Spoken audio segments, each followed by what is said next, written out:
Against it was illegal. Thank you.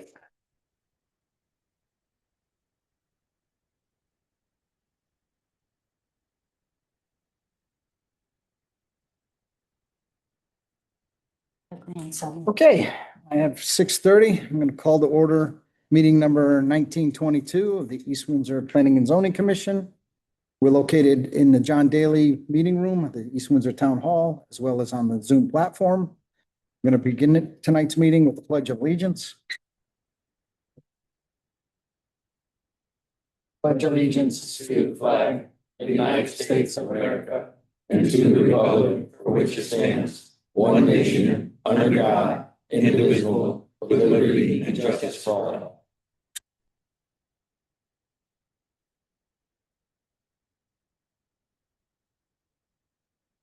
We have a quorum. We have all 5 regular members plus our alternate present. Do we have any added agenda items? We do not. There was a legal notice. The East Windsor Planning and Zoning Commission will hold a public hearing on Tuesday, July 28th, 2026 at 6:30 p.m. Details regarding how to attend will be published on the commission's agenda and will be made available on the town's website. PZ 2026-18, the applicant owner is Quinnipiac Valley Growth Partners, LLC. A&D Valleys Enterprises is requesting a special use permit for a cannabis retail establishment located at 4 Prospect Hill Road, unit number 4, map 81, block 18, lot 18. The zone is a B2. Full copy of the application is available on the Planning and Zoning Commission's webpage of the town's website. All interested persons may attend this meeting and provide verbal or written comments regarding this application. And this was published in the Journal Inquirer on July 18th, 2026, and again on July 24th, 2026.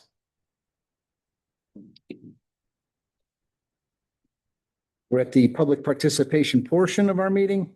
Is there anyone in the audience that would like to speak on a topic that is not on tonight's agenda? We have nobody on the Zoom.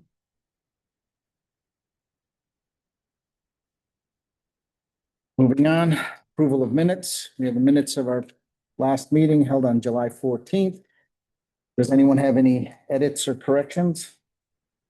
I'm fine. Good. Nope. I'm fine. Not, then I'll entertain a motion to approve the minutes. I'll make a motion to approve the minutes of our Tuesday, July 14th meeting 1921 as presented. We have a motion to approve the minutes. Do we have a second? Second. Second by Dave. Any further discussion? Hearing none, I'll call for a vote. All those in favor say aye. Aye. Minutes are approved.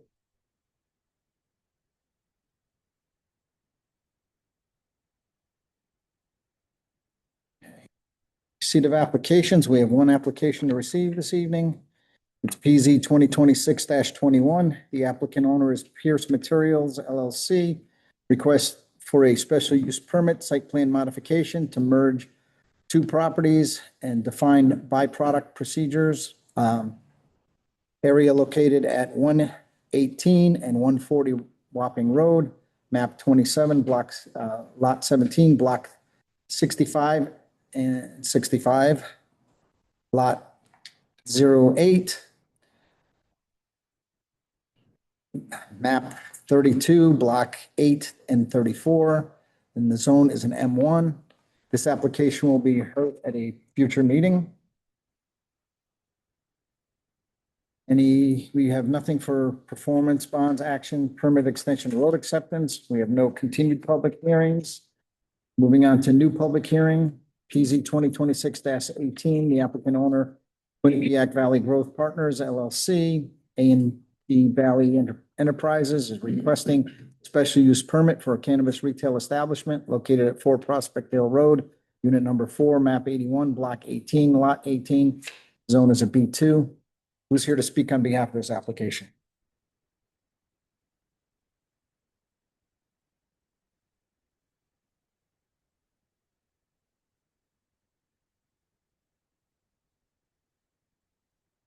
Good evening. It's nice to be back and see you all. My name is Jerry Farrell Jr. I'm the president of Quinnipiac Valley Growth Partners. We're the applicant here. We are a Connecticut incorporated company an exclusively Connecticut-owned company. We have an application before you for a cannabis retailer. The other members of our group will address some of the specifics. Part of how we became interested in the topic is that I used to serve as the Commissioner of Consumer Protection back a number of years ago when the whole cannabis program was being set up. So after I left state government, it was something that I followed up on, in part because I saw having a true marketplace and having cannabis retailers like we're proposing to you tonight is part of having a legal market.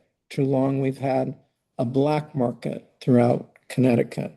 But we're trying to bring, at this point, there are now about 70 cannabis retailers around Connecticut. So I do think it has largely replaced a lot of the black market. At least to speak for Quinnipiac Valley Growth Partners, we're all about compliance with state and federal law. Being a former state official, I would not have it any other way. I did also, after leaving state government, own CT Pharma, which was one of the original 4 producers of cannabis. Again, adhering to strict compliance with law. There are a couple things that I'd ask you to note in the presentation, that Connecticut regulations are particularly sensitive to no on-site consumption. This is strictly retail. If somebody's going to be trying to consume on-site, they will promptly be asked to leave. They will promptly be, a call will be made to the East Windsor Police. There is no sales to anyone who is not fully pre-registered. And we'll hear a little bit more about that from my partners. And there is no open product that I know people do not necessarily like the smell of cannabis. All of this is packaged. There is no way, there is no allowance under Connecticut law for the package to be open. So you're really not going to smell it, even if you're in our store. But we'll address how we're also going to mitigate any possible smell that is out there. So at this point, I want to turn it over to my colleagues.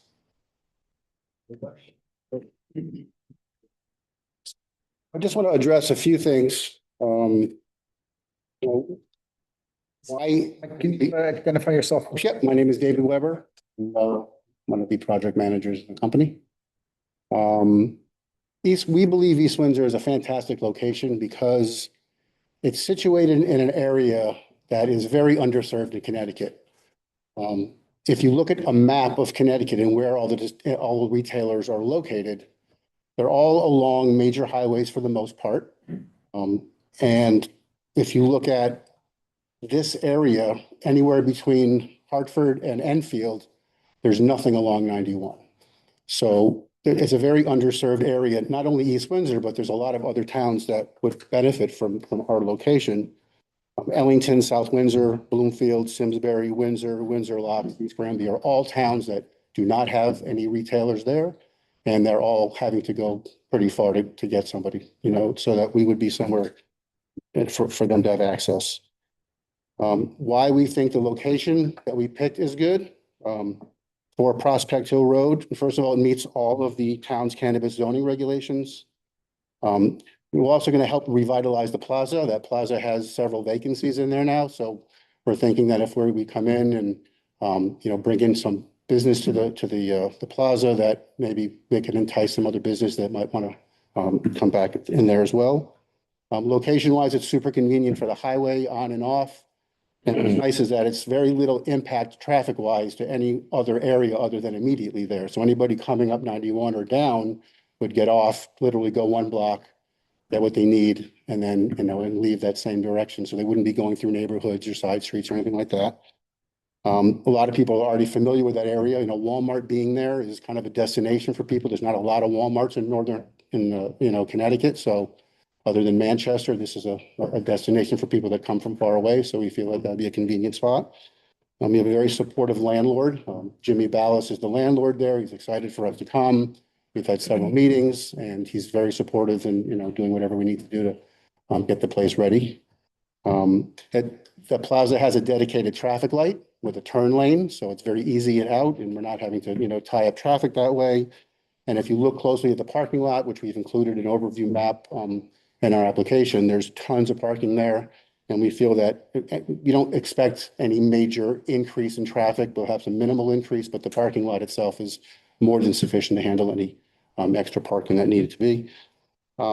Benefits to the town for approving a cannabis retailer. In addition to the property taxes that you'd collect, from the business, we also are going to be giving the town 3% of our gross sales every year, and that's mandated by the state. So, the average retailer right now does about $2.5 million a year.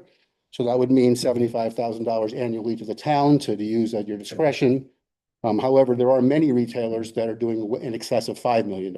We can track that because all those numbers get reported to the state, so we can inquire and get numbers, so we kind of track and see who's doing what. And there's a lot of retailers that, got the right location and are doing really, really well. So just a benefit, financially to the town.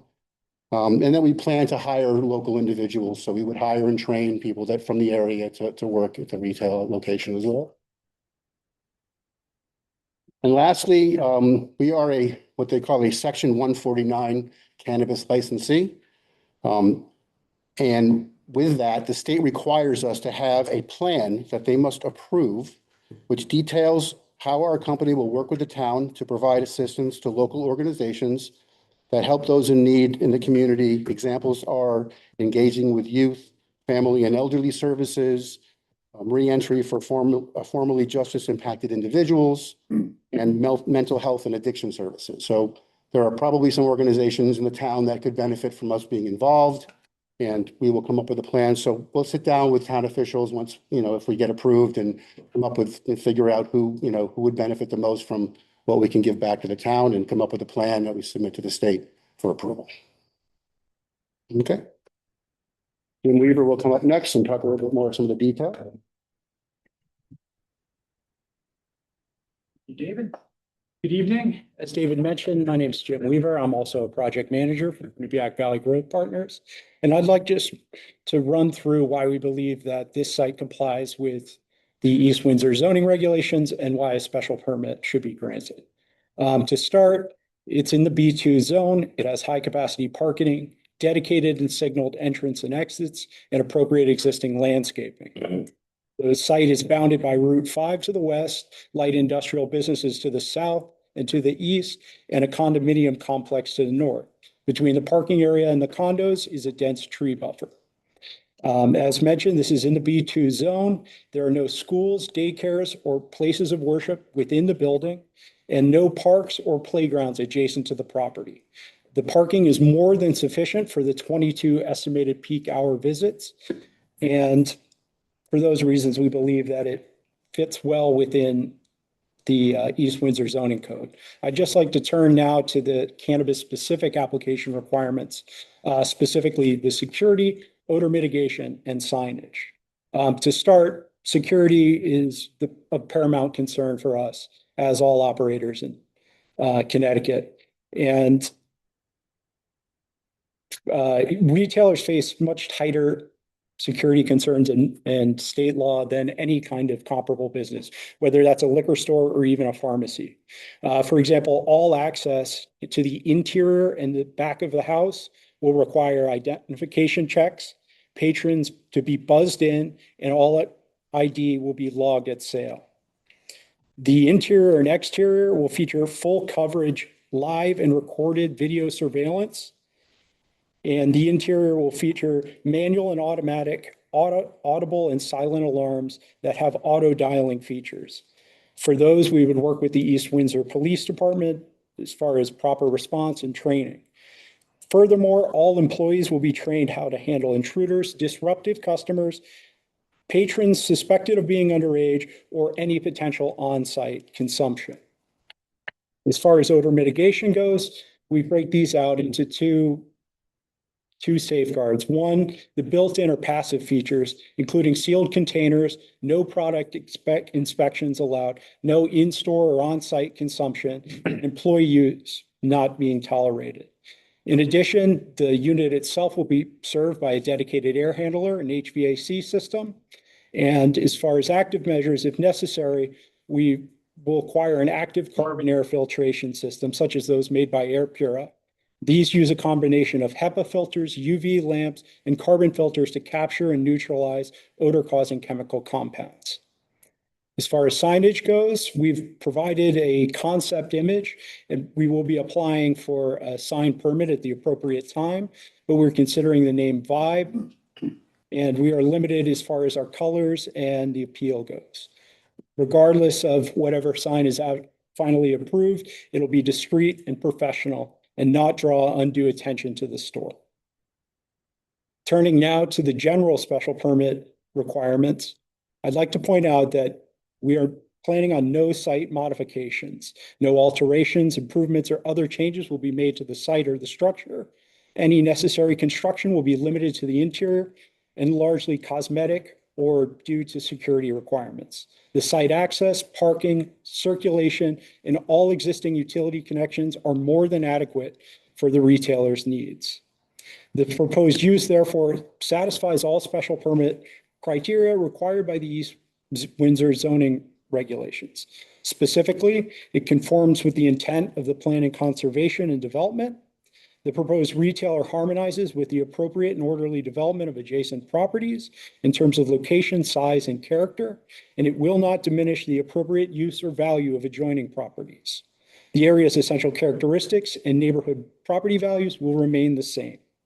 The property's existing street access, parking, loading, circulation, and emergency access will not be altered or inappropriately burdened. The existing water supply, sewage disposal, and storm drainage will not be altered, and the retailer's needs are minimal. The retailer will have no impact on natural feature conservation, drainage basins, or environmental protections, and no harmful chemicals, solvents, or cleaning supplies will be used. Outdated or unsellable product will be secured in secure, air-resistant containers and hauled by store employees or specialty waste haulers. The retailer will be located in an existing vacant unit and, as mentioned, marked with discrete, attractive signage approved by the town and the Town Planning and Zoning Commission and compliant with state law. The retailer's security features and systems will enhance public safety in the shopping center while also providing access to tested, licensed products to East Windsor's adult population. The proposed location is near the center of the property, surrounded by expansive parking and buffered by trees and landscaping to the north, south, and east. These features, in addition to the limited discrete nature of operations, will not hinder or discourage the use or development within the adjoining multifamily development district.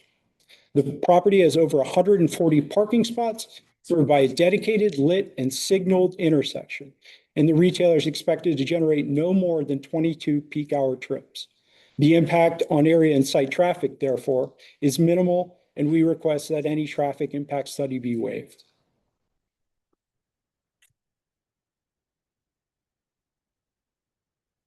So for all these reasons, we believe this would bring a positive benefit to the town, that it will not detrimentally affect the adjoining area, the town's public safety, health, and wellness. And I'd like to turn it over to any questions from the commission.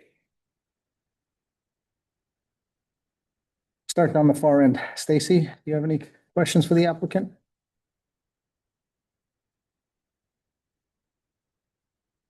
Traffic study requesting that be waived. We're requesting it'll be waived according to the most recent manual of the Institute of Transportation Engineers. This retailer should generate about a peak hour vehicle trips of 22, which is far below the 100 that's required. We will not be requiring any additional parking, and the existing access is more than sufficient. You know, it's a dedicated lit intersection. We shouldn't be generating any traffic far in excess of what comparable retail uses will.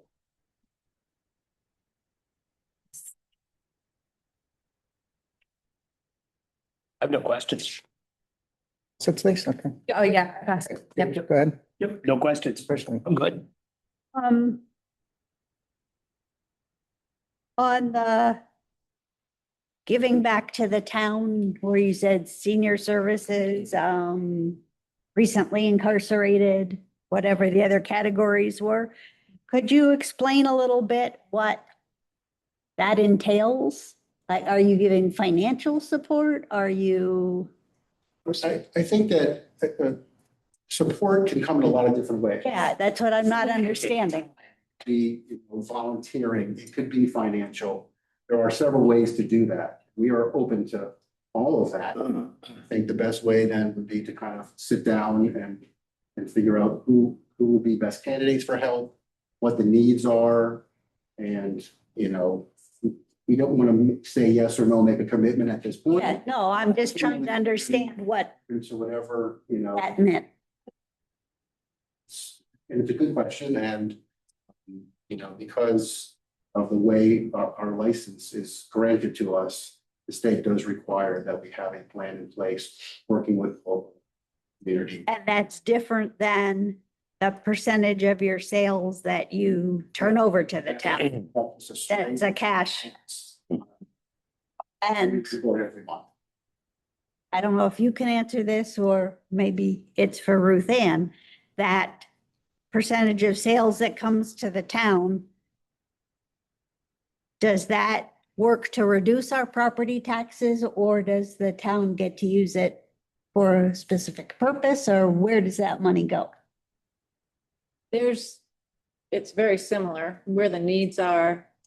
I imagine most of it would go towards social services.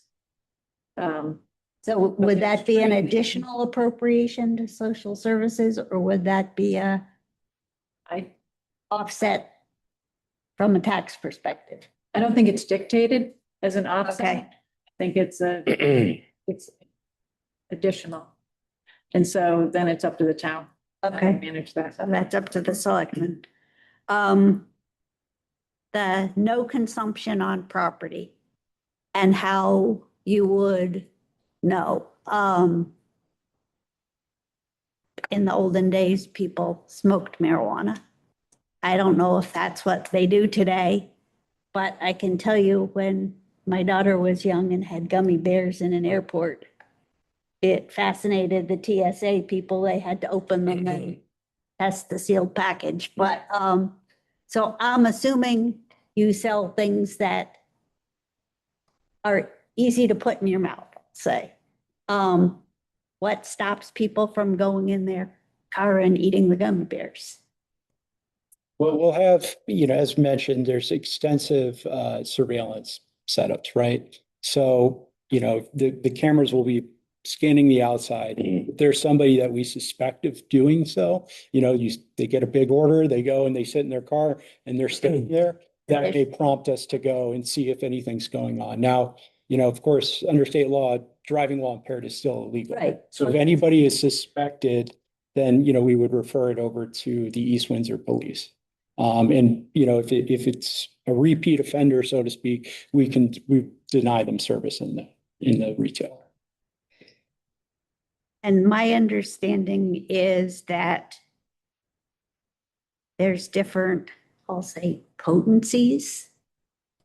And so when people come in, they could be buying something relatively, I'll say, close to innocuous to something really strong.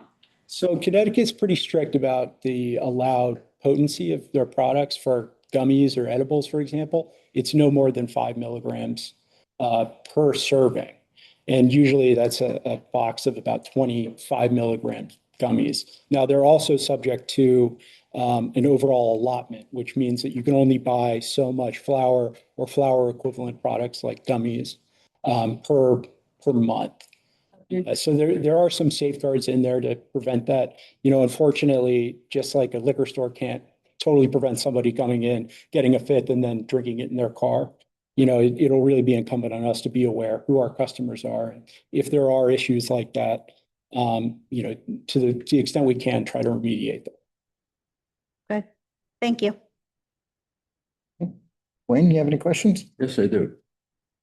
What is your peak hours? Peak 22 people coming through. When is that peak? So that's, as far as the trip generation, as far as vehicles coming in to the I shopping. mean, people coming in and out. So we would probably on a given day have, a busy hour would probably be, you have 4 people working there, and then you may have 20 customers coming in. What is the time? What time of day? Oh, I'm sorry. Restaurant. Usually, mid to late afternoon, once people start getting off of work from around 2:30 or so till about 6 PM in the evening. 6. Okay. Yeah, I remember reading in the Assistant Deputy Chief, and he talked about a safe room. What exactly is for safe? Well, we'll have, and we included a concept plan in the application, but I have that right. there's what we call the back of the house area. So, if you'll just indulge me for a second, people come in, there's a vestibule area where they're checked in, their ID is checked, then they're buzzed in to the sales floor. There's the back of the house, which is behind the sales floor, which is accessible only to employees, also has a super secure area that's often called the vault. And it's a steel mesh cage that has a whole lot of locking features and a whole lot of additional security. I believe that's what he's referring to. No, I think he was saying safe room is where you enter. Okay, so that must be the initial area where there's a security guy there that's checking IDs. Maybe that's what he's. It's not really safe, and just call it a safe room. Yeah, I mean, or Okay. traps on people involved. Yeah. Going into an area and they Yeah. move on until they. Okay. So you're going in and out the same door, entrance and door. Yes, there's just one door to the exterior. For, emergency and egress purposes, of course, we'll work with many architects and the relevant authorities, but the back door would also be available for that. And the vault's a wire cage. Yeah, it's a steel Like mesh. sheet, of course. Yep, it's essentially what the DEA requires Yeah. for pharmaceutical. Get it? Will actually be 2 doors leading from the front security area to the detail show floor, floor space there. So when someone gets buzzed in from after being ID checked, they'll go out one door. Once they've made their sale, they're gonna go out a different door back to their main front area. So there'll be 2 separate doors there. I took the opportunity to view a few up and infield. And I see where their entrance and exit is. Like, come in here, you go out over there. I get it. It's separation, and that's good. And I got a report. I thought it would stink because I've seen some up in Massachusetts that you just drive by it, you smell. Yeah. But there was zero odor. You can only smell the perfume from the ladies working there. It's no odor. I believe is it Massachusetts can have open containers? Yeah, it's a little looser up All there. they have is empty boxes to show you what the little container is gonna look like. And I'm just curious to why you picked this spot next to a existing restaurant as opposed to maybe down a little bit where, The existing layout of this is appealing to us. The idea is to operate something that's a little more lean. There's adjacent to on the other side of the Japanese restaurant, there is a larger former gun store. The space was just so large and ill-suited. It was very square, which would mean a lot of devising walls would need to go up. And it's probably just overkill as far as the customer counts we're they expecting. wouldn't split it up. Just curious. You talked to them about it? Yeah, I mean, There are 2 spaces that are available now. One was a pie-shaped space that wouldn't suit. There wasn't enough room in the back Okay, to run the business. The front was real large, and then it all came to I see. a point. The one next to it, which was where the game store was. Right. Vacated there. That space is more than double what we need. And the cost to build out from scratch, because it's a big wide open warehouse, compared to this space, which was mostly built out to perfect for us. We just need to move a couple walls. That was the main reason, I think, is that we picked this smaller space was it was built out ready to go for another business, and it didn't. That's all I have questions. Jim? So that was one of my questions, but hours of operation? I believe we would think probably around 9 till 9 to 9. Okay. Then also, you guys are also a large cash business, correct? That's correct, although it's closer to about 60% of people now are either using a payment processor called Dutchie or debit cards. But yes, we will have a lot of cash customers. Any method of how to get that cash out, you guys? So within there'll be a secured lockbox in our concept plan in the back of the house, likely in the manager's office. That will then be picked up, I think it's every few days by a secured guard during hours that the store is otherwise closed. Okay. Most of my questions were answered already. You good? I just wanted to kind of address the odor mitigation. So it sounds like you don't plan on putting in any kind of filtration up front. It's more of a reactionary type thing. If It's something we're definitely, we want to be extra sure that there's not going to be any odor. There's a lot of really great semi-portable units that we could put in. If it's something that would, help mollify or mitigate anybody's concerns of odor, then it's something we'd absolutely plan on doing. Because then that would, my next line of questioning is like, so are you installing any kind of monitoring system? Is it gonna tell you, or is it gonna be based on somebody's olfactory senses? How are we gonna decide? Because even the terms and conditions are like kind of written as if needed. Who decides needed, that kind of thing. No, I mean, from our experience from being around these other ones, retailers that rely on what we'll call passive measures, which means sealed containers, no open products, no consumption on site. They don't really have too much of an odor issue. But so just to hedge a little bit there, I think we think those are sufficient. But if it's something that would help the town and it would help the community, then I think we would absolutely, plan on installing at least 2 supplemental air filtration systems.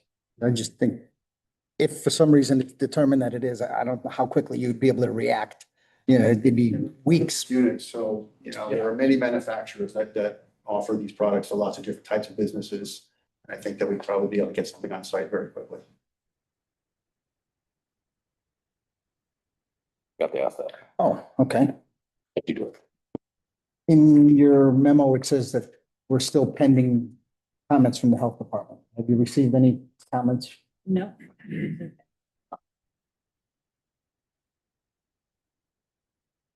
They don't typically, spoke with Wes asking, Okay. I called him, he said they don't typically, Bother. And then the other question I have for you, Ruth Ann, is talking about not requiring traffic studies. That's not something we've ever wavered before. It's usually if a certain number is met and it's triggered, they have to do it. Have they met the trigger points for a traffic study? I actually looked that up, thinking along the same line. On the special permit requirements, it doesn't say that it's to consider the traffic. Okay. Typically, they're not adding any more parking spaces. Right. It's typically like 50, they can be adding 50 parking spaces. If you look at the site plan portion, then that comes. Right. So the study that was done for the initial construction of the plaza should still hold regardless of who the tenants are there.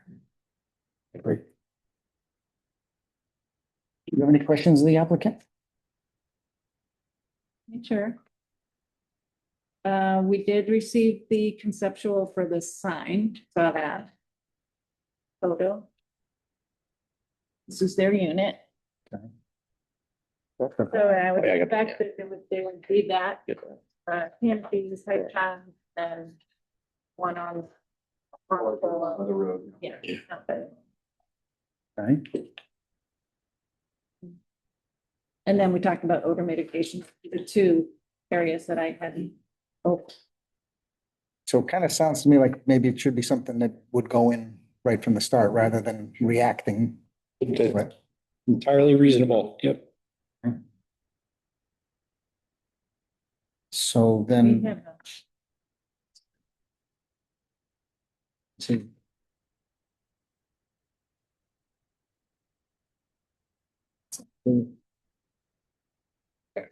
So I would then recommend under the number 5 on the terms and conditions, we would just strike if nuisance odor persists. It would just be mechanical odor system shall be installed.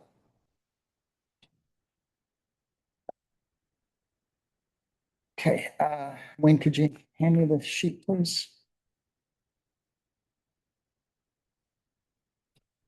So this is a public hearing. Open it up to the audience for comment. First person who signed up, Paul Anderson. Yeah.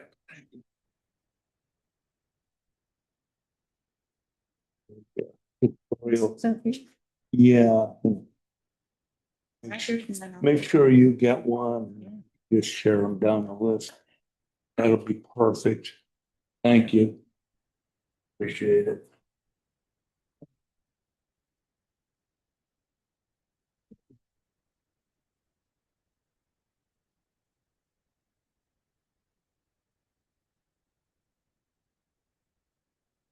Well, if you're an extra, how about that? Next, or if there's Yep. somebody, I tend to be cautious. do you want to look at it? Okay.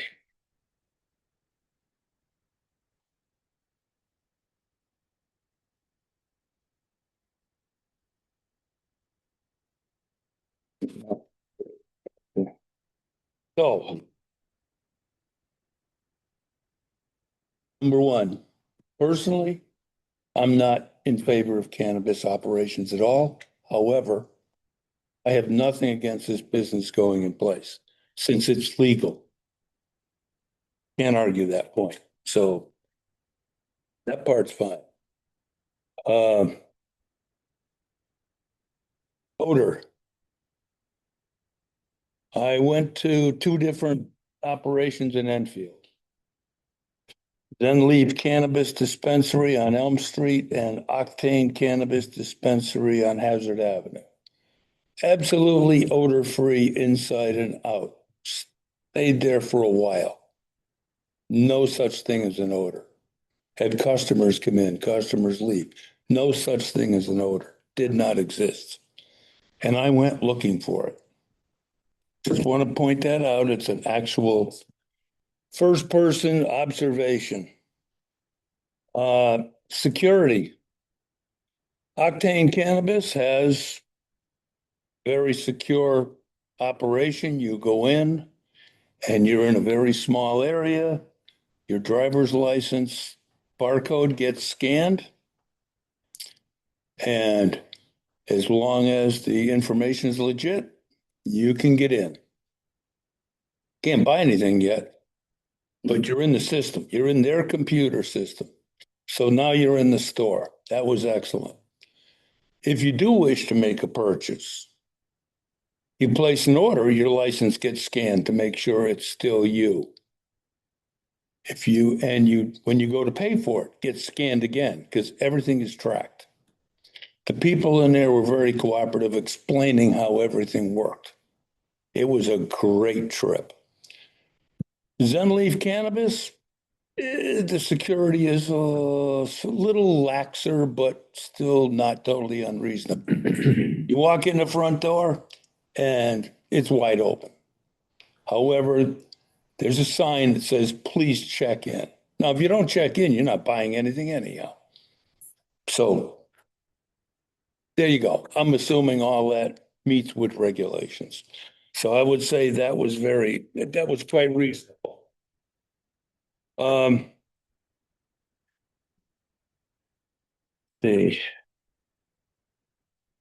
So I sent on the 17th, the Friday, the 17th of July, I sent an email to Ruth Ann saying that I heard the cannabis project is now actually working on their proposed location. I heard it. Didn't know if it's fact. As I said on Tuesday, the restaurant owner adjacent may be sending a letter of protest. Would you or could you contact them and let them know they may be prematurely taking action prior to their approval. That was an email. The answer was, thank you for sharing your concerns. I've relayed them to the applicant. Excellent. Later that day, an employee at the restaurant said, someone came into their restaurant and said, if you complain to the town, I'm going to throw you out. Well, that's what I heard. I'm only telling you what I heard. I'm not saying it's true, but it's a very concerning and a lot of people were nervous. Just point that out. Okay. So the pictures I gave you with details. I'm going to tell you, this parking story is less than ideal. There's very little parking. In front of the Mitsu restaurant, there is one parking space. It's a handicap space. It's the only one in front of their doorway. Right next door, where the proposed location is Unit 4, there's one parking space, and then there's parking spaces along down to Elizabeth. And next to Elizabeth, I believe there's another for rent location. If the late afternoon business is their prime business, that's prime business for a restaurant. I don't know if this is really the best choice with the parking. I don't know if it's adequate.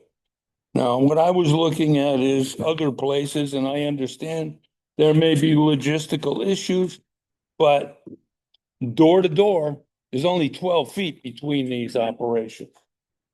And if you're talking 20 customers bouncing in and out that time of day, it's going to have an impact on the restaurant to some degree.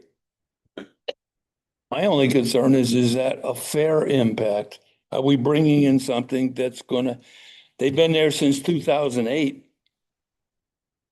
To have something come in next door that would possibly interfere with their primetime operations, I don't know if that's reasonable. There are alternatives. They may not be ideal, but my recommendation would be to put this into a different unit. That's what I think would be the best choice. Now, that's just an observation. I do know this. If things don't work out well, you won't be able to retract your approval unless there's a direct violation of the specific approval. Convenience and inconvenience will not be a condition of any approval. So if this turns out to be a substantial impact on that restaurant's business, there's nothing you can do about it. They're just there. Once you put them there, they're there.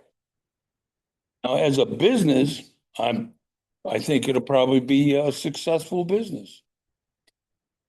But that's just the way I see it. So I'm just pointing that out, information, and just take it into consideration and do your job, and I'll go sit down. Thank you.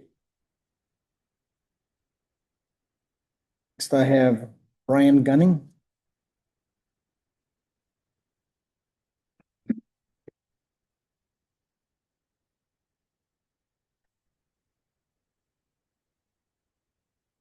I'm the treasurer of the HOA at Greenwoods.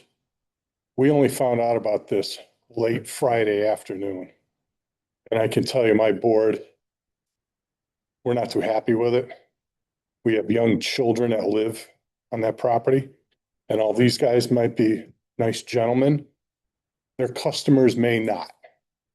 And we're concerned about the traffic coming through our property and what these customers might do. So we don't support it until we know even more. And even then, I don't personally support it. Those are my thoughts. Thank you.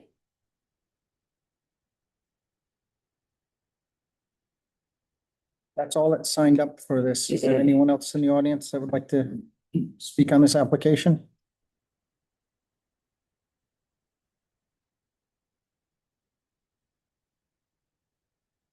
I guess, would you like to address, do you have documentation of when notifications were sent and registered and all that? Were they, was the notifications made prior to Friday? Yes. So we found out about it through our management company Friday. I got an email from them. Yeah, and that was a separate letter that we sent. Okay, all right. We're gonna address the board, we're not, so. I mean, I imagine notification went to property owner.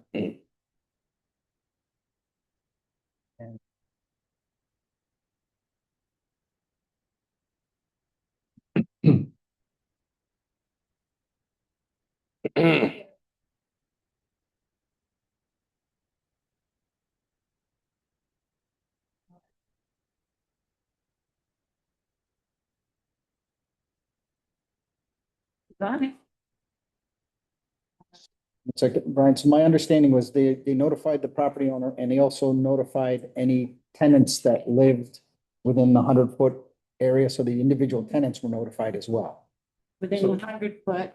That would be the people down by 5. We have an aerial. Going way back. We're in the aerial photo here, so it would be these people that are Greenwood Lane.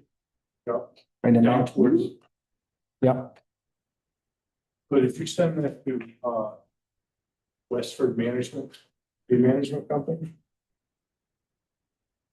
Address that, like, I said. I mean, they have to. Okay. So notified the abutters were dictated by the town in the proper time frame with the proper paperwork, with all the certifications from the post office. In addition to that, we thought it would be a good idea to send a separate letter to Westford Management, that is the management company for the HOA, with a letter inside, just letting them know that this was happening, that there was a hearing, that who we are, what our plans were, as a courtesy to disperse to the rest of the community, to let them know, heads up. And that's how that letter came. I sent that letter. I believe I sent that certified letter, all the certified ones on a Friday. And then I sent the HOA letter on Monday, just that, a few days later. Yeah, you brought it to our office. We have it stamped in as July 21st. And I did. Days ago. So he had already sent it and I asked him for a copy.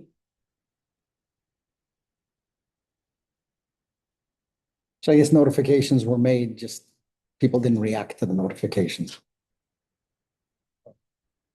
They still have concerns about their customers and the children.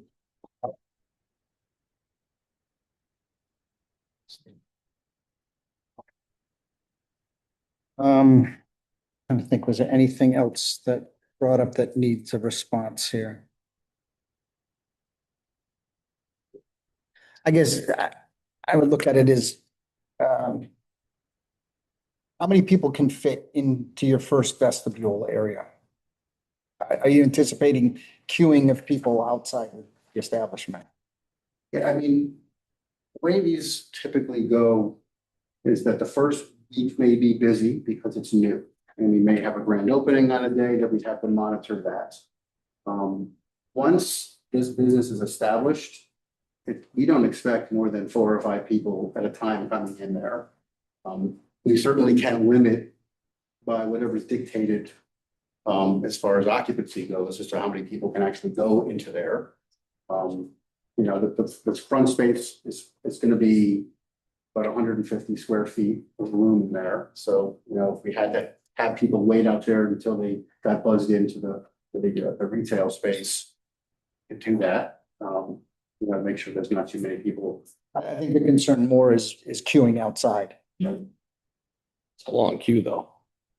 Would you have employees or people stationed outside to kind of? Necessary, that's what we'd have to do, absolutely. We also know that more than half of the orders are placed online, so a lot of people are just coming to pick up as well, so it's quick. So there's not a lot of actual shopping and looking and scrolling through stuff. People over time kind of know what they want to get, and they have it pre-ordered, and they just come in and they'll just have like a little dedicated pickup area, so they can come in and out, and usually all prepaid online, so. Question, obviously you say people have to get approvals to purchase. Do you know what could disqualify somebody from being able to purchase? I mean, No. If they're, I mean, the first would be if they're underage, if the ID scans, it's, fake or somehow illegitimate. The allotment, I think, has recently changed, but as I mentioned, the state tracks all these sales, it tracks who it's sold to. If there's a certain threshold that you can't buy. So we were very careful to make sure everybody in that store is underage and they're acquiring it for their own personal use. if somebody had a drug conviction, does that disqualify them from? So here's my 2 cents on this. You live next to a strip mall, you don't know what you're gonna get. You get a package store, you could get, before there was a gun store there in the back corner. So you don't know what you're gonna get when you live next to a strip mall. You'll be, And if you don't mind, the demographics of your average murder, they're certainly not criminals. They're certainly not, they're often very affluent people, younger people, professionals, and they run the dynamics. If you ever sit outside of any of the stores here in Connecticut, you'll see a wide swath of the population. so I know a lady who works at one of these stores in Massachusetts. She said the same thing. It's people like you, and you in these stores. It's not a bunch of kids. So. I have a perception, and maybe my perception is wrong, that the illegal drugs are cheaper. And so people that Brian is worried about near the kids in the development, May buy it. They're also laced with fentanyl too. but they're probably not going here. Now, I'm not sure about this I don't- answer, but I know a lot of towns in Connecticut have had to grapple with issues with unregulated smoke shops that were selling illicit cannabis products. And, we can't get away with any of that. This is not a smoke shop. This is a highly regulated, licensed, tested operator. So your customer base tends to reflect.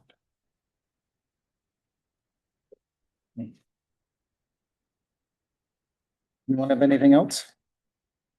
Yeah, I just curious, how long does it take for somebody to enter there, look for a product, find out what they want and leave? What is the cycle of flow? It's between 5 to 10 minutes is the average time. Went in there for much more than 10 minutes. You skip up again, even if they have questions, there's going to be someone there that's going Right. to answer questions, show them product on an iPad or something like that. They're very well educated, I can say that. We've talked to them.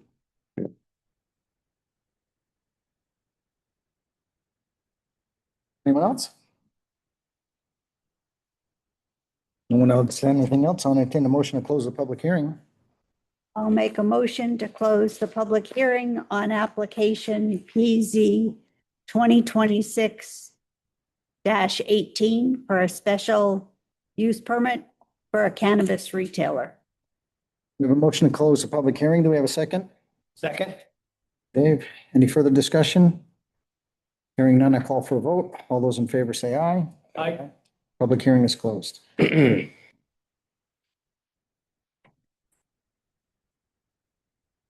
Okay. So as far as the draft motion we have, I think we reached a consensus on item number 5 there of striking if nuisance orders persist. Yeah. Is there anything that we discussed that is lacking from this that anything else is addressed? Okay. Okay. No one has anything else, and I'll entertain a motion on this application.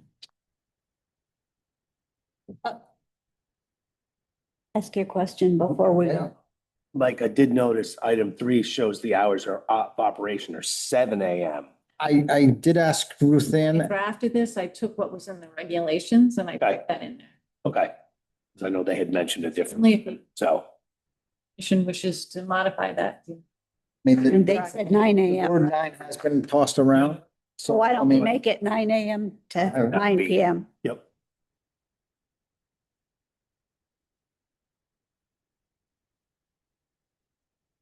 Has anything else? You ready for a motion? Sure. I'll make a motion to approve PZ 2026-18 for a special use permit for a cannabis retailer at unit number 4 Prospect Hill Road, Assessors Map 81, Block 18, Lot 18. The applicant is Quinnipiac Valley Growth Partners LLC. And the owner is A&D Ballas Enterprises. Finding that the proposed use is in alignment with Chapter 3 guiding development of the 2016 East Windsor Plan of Conservation and Development, specifically the promotion of compatible development and retention and expansion of economic development. This approval is granted subject to the conformance with the submitted application materials and 6 conditions that are in a draft motion revised July 28th, 2026. Editing number 3 to have the hours of operation limited to between 9 AM and 9 PM. And editing number 5 set to say mechanical odor control system shall be installed, period. We have a motion to approve the application. Do we have a second? Second. Second by Dave. Any further discussion? I'd like to say something under the discussion. I'm going to vote in favor of this because when I read the regulations, the criteria is that the use will not have a detrimental effect on public health, safety, welfare, convenience, and property values. And based on what's been presented on the record, none of those problems have been found. Any further discussion? Hearing none, I'll call for a vote. All those in favor say aye. Aye. Have your approval.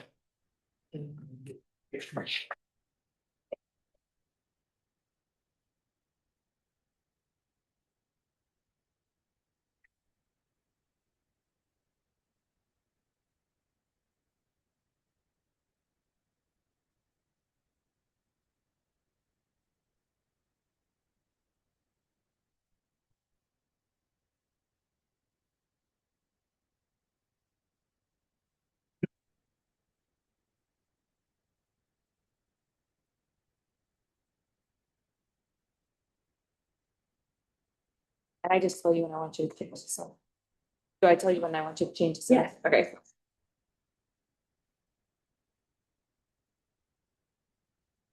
Okay.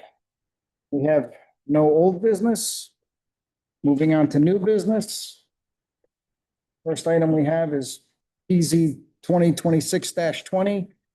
The applicant owner is TCWC Holdings, East Windsor LLC. He's requesting a site plan modification to an existing 3-bay car wash previously approved on September 9th, 2003. Applicant is proposing eliminating 1 car wash bay and construction of an addition to extend the remaining bay into a 135-foot long tunnel located at 30 South Main Street, map 71, block 11, lot 7. And the zone is a B2. Who's here to speak on behalf of this application? I am. Good evening. For the record, my name's Megan Hope. I'm an attorney with Alter, Pearson and Hope in Glastonbury, representing the owner and applicant in the site plan modification application. With me here tonight is Jack Hamill. He's our professional engineer with SLR. Also, Frank Carpino is here as well, who's the owner and operator. So if you have any operational questions, he can answer those. We've submitted a site plan modification. There is an existing car wash on site at 30 South Main Street. That's the lot. That's about 1.3 acres. It's on the northwest corner of South Main Street and South Water Street. We're located in the B2 zone. The car wash use is permitted by site plan approval. Originally was approved by the commission in 2003 for a 3-bay car wash. Those are all those automatic bays. And what we're proposing to do with this current application is modify that. We're going to retain that existing structure that's there, but we're going to turn it into a 2-bay car wash. And one of the tunnels is going to be extended to 135-foot express car wash tunnel. And then we have some additional mechanical rooms and offices that are going to be added. Can you go to the next slide, please, Ruth? So our next picture is just an aerial image of the site. I did pull this from Google Earth, so it's just from this past April. So a few months ago, that development to the north is shown on the screen, just so you could get a little context. But as you can see, the site is very much paved, most of it. We're actually, you'll see when I flip to the site plan, we're reducing the impervious by almost 800 square feet with our current proposal. We've just got a lot of pavement, especially on that north side of the existing car wash. Again, oh, nice, we got it full screen now. So what we're proposing to do is maintain the curb cuts on South Main Street. And we have 2 curb cuts currently on South Water Street. We have an easterly curb cut closer to the light. That's going to remain. The westerly curb cut is going to slide a little bit further to the west. We're also going to block that off. We're having some issues with people cutting through our site to avoid the light.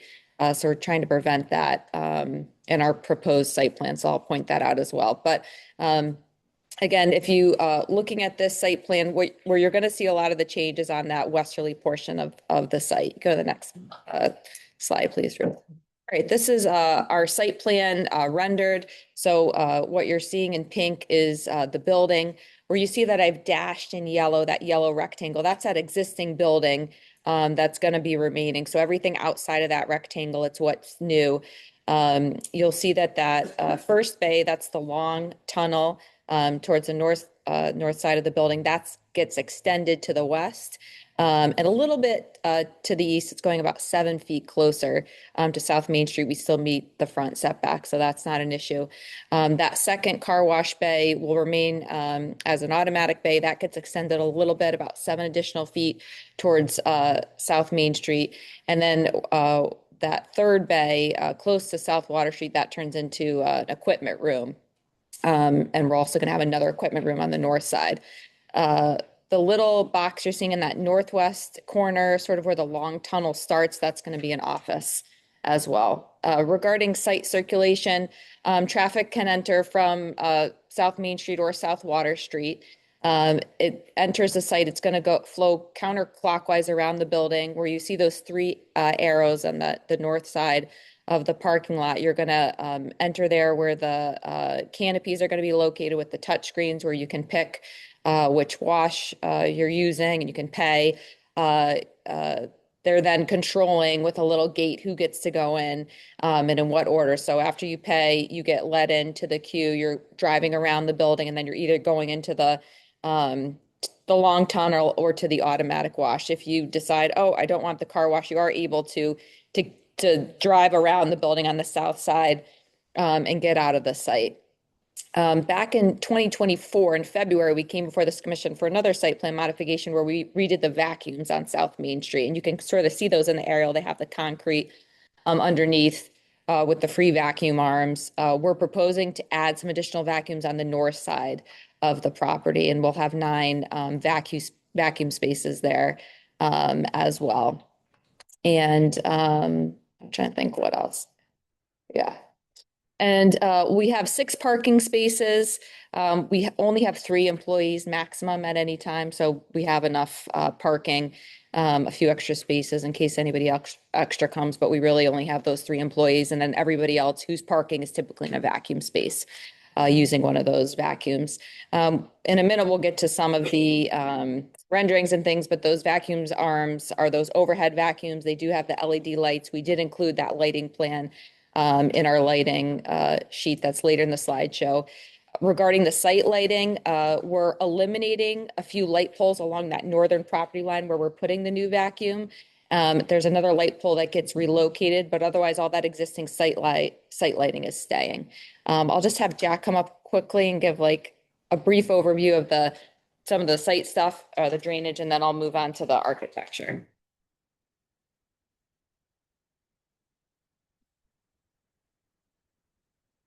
Hi, my name is Jack Hamill. I'm with SLR Consulting. I'm the civil engineer on this project. The proposed project has minimal impact on utilities. As Meg referenced, there's some changes to the lighting. But from a civil aspect, we did analyze the existing storm system, which consists of 3 underground stormwater systems. All of that drains to 2 catch basins in South Main Street. As part of the analysis, we compared peak flows reaching each of these catch basins and confirmed there'd be no increase to either. This is due to the decrease in impervious from existing conditions to the proposed condition. A drainage report was submitted as part of this application, and it has been reviewed by the town engineer. As part of his review of the drainage report and site plans, he did issue comments which have since been addressed. We did receive an additional letter confirming his comments have been adequately addressed on July 21st.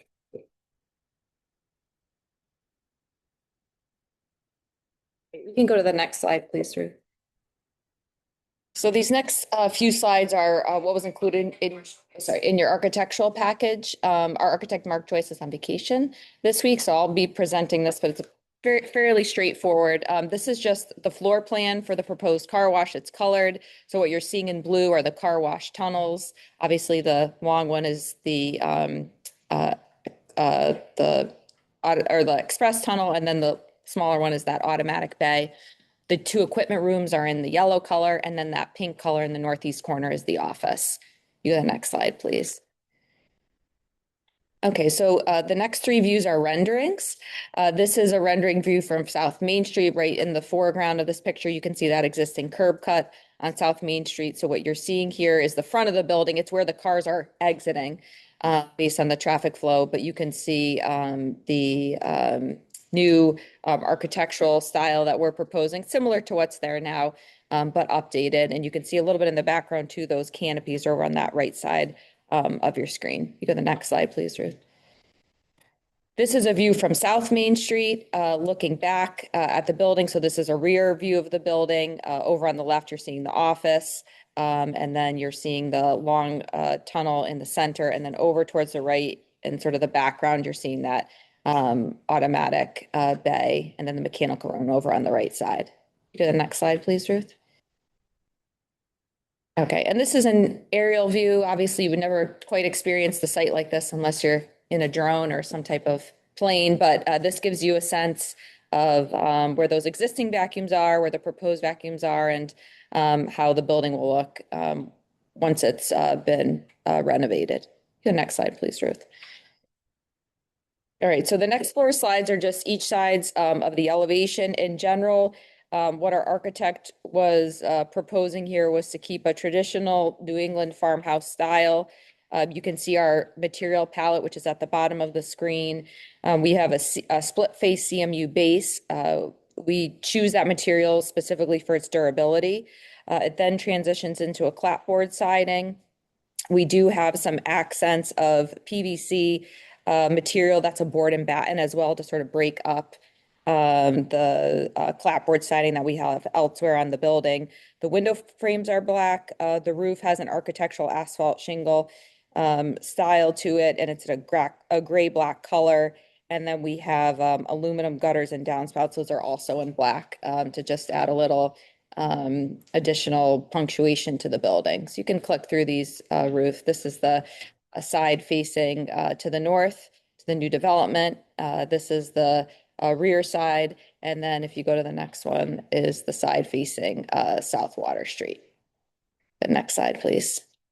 This is some photographs of the proposed materials. It's very similar to what my client used at the Glastonbury car wash. Just gives you a sense of what the materials look like in real sunlight compared to a elevation. Okay, go to the next slide, please. And this is a lighting plan. As you can see on the north side of, or the top of the screen, you'll see all the little circles around the vacuums. There are LED lights on the underside of the vacuums. Those new 9 new vacuums are proposed.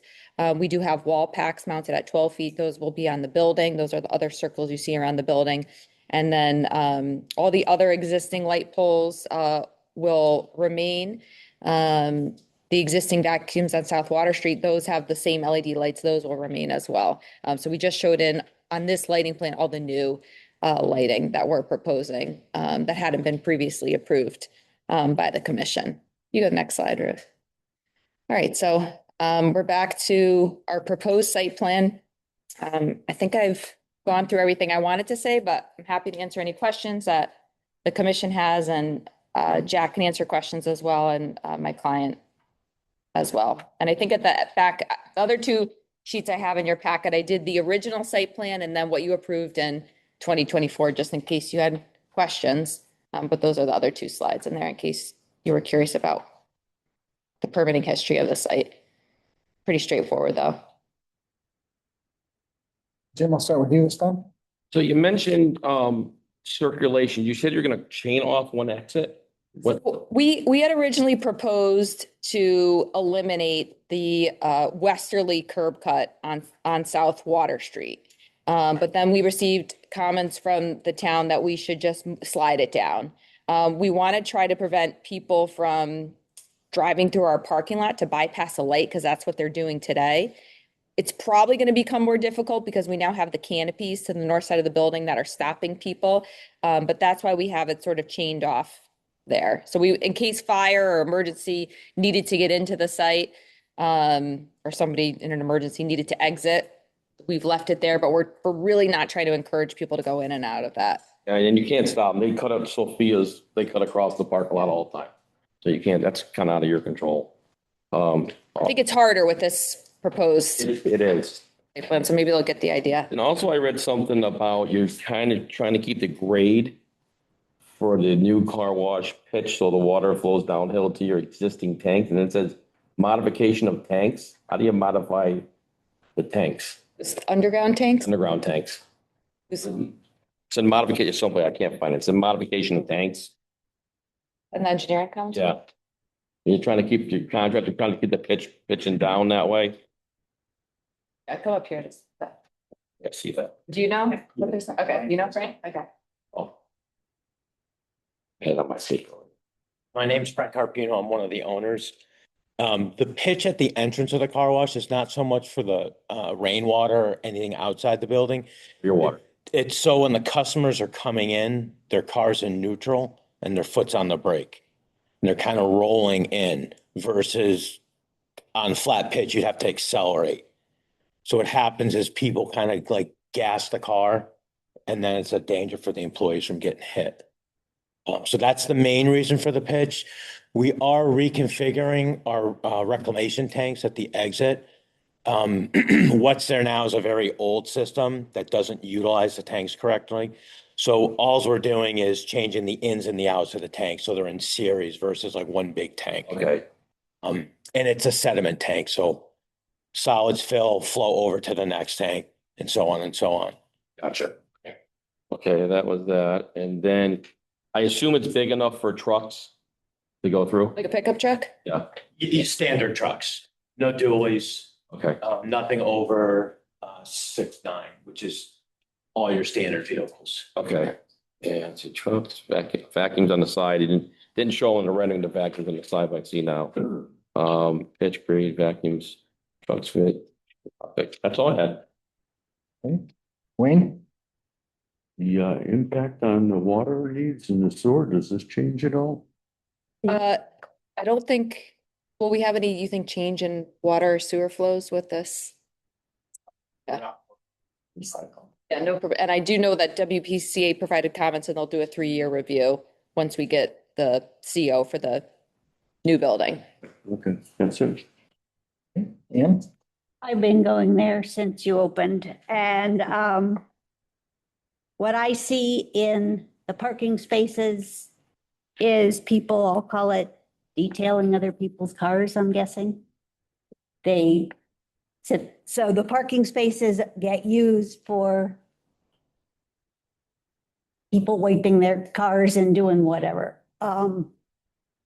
So I don't know what you'll do if those overfill. The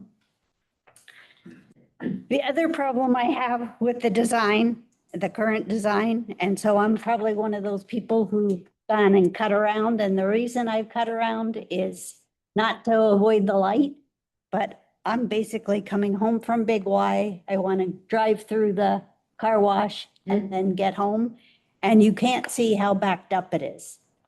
So you get around the building and then all of a sudden you see huge line of cars. So that's why I cut out and then I come back to the traffic light. So that's one of the problems with the equipment that's in there. They're called in-bay automatics. So you stop the vehicle, it washes around. Yep. It's very, very slow process. It's like 5 minutes. It doesn't touch my car, so It I doesn't touch your car. It doesn't also clean your car as well either. scratch my paint. So that's one of the biggest problems is we bottleneck severely. Yes, you do. Um, And that's why I cut around. yeah. So now when you pull in, you'll actually be able to see the gates from Main Street, from Route 5. So you'll see the queue and know whether or not to pull in, whereas now you have to pull in, go around the building. When And it's too late. You just Yeah. gotta get out, right? The gates at the pay stations will prevent people from cutting through the property. The chain on the west side of Water Street, that's so nobody comes in that way, Oh, okay. because then they're skipping the line, Doing the opposite. cutting in. That's the real reason. But it's an escape lane, so if somebody has like a loose molding and we identify it and we don't want them to go through the wash, then we can move the chain and let them out. So they don't have to drive all the way back or back up. One thing we noted when you came in with the first design, or maybe the second, was those changing color lights. That's going away. Good. Because I felt bad for the neighbors having to look at that all night. It would just be the building interior, Certainly, and we can't turn those off, I unfortunately, know, built into the. you had said last time. The The other, new system doesn't have. We don't have that with The new system. when you come out the driveway closer to South Main Street and you're trying to get back to Route 5, continue south. There's people coming this way, there's people coming that way, and that is really close to the corner, so you don't have a lot of time to make that. That left and then right. Mhm. Yep. We haven't seen an issue yet. No, but We haven't. I would, not a comfortable, the sight line is not very good yeah, to the south. yep. You can't see somebody coming very So well. it's hit or miss, all depends what time of day, because Yeah. I'm in this area all the time, and it's like, sometimes you get lucky, you get out, Yep, and sometimes you sometimes don't. it's really hard. And we can put signs to exit, to go north on the property and come out on Route 5 and then make a right. Unless you're making a right out of Water Which Street. is easy. It's just for right turn only, that's the only thing you could change. But And sometimes when you come out of the wash and you're in the area by the vacuums and your car is nice and clean, it's all puddled and you're getting dirt back on your car. So your drainage is, okay, so you know my problems with it. Thank you. No, sir, no questions? Casey? I think they've been addressed. I was gonna ask about the lighting and it could be different. Yeah, that's good. Number one concern, yeah. Yeah. Any changes to your hours of operation? I'll be honest, I don't even know what our hours are right now. I think it's 6 to 10. It's gonna be 7 to 8, 7 to 7:30, depending on the hours in the winter. It might be 7:30. We would like to have the hours from 7 to 9. I think it's 6 to 10 right now. But we always change, on the tunnels, we always change our hours in the winter. It's usually once it gets dark, everyone just wants to go home. Where we don't have employees there right now, but we will have like 2 employees. So to have them stand around for 2 hours. So I would say they'd be 7 to 9, but realistically, it's probably going to be 7:30 to maybe 7:30 or 8 o'clock in the winter. Is there a way to go through that single bay by yourself? Like, No, the site will be closed after hours. Yeah.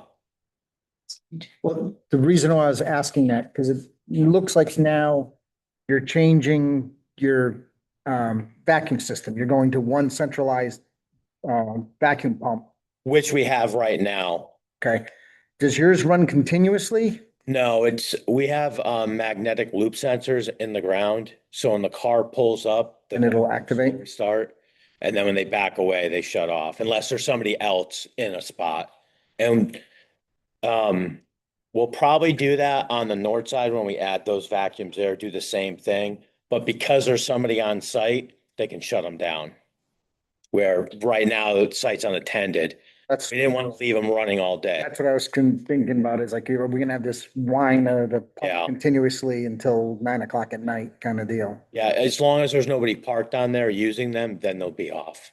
And then when it's closed, they'll be off. They'll be off completely, yeah. Because they power everything down. Okay, because there'll be nothing to prevent somebody from driving into the site after hours and there's no. Like just nothing will work. We usually take the hoses in and the guns because the site will be attended where right now it's not. So we just leave everything bolted on. So yeah. Do you have any questions of the applicant? Okay, no. Thank you. Thank you.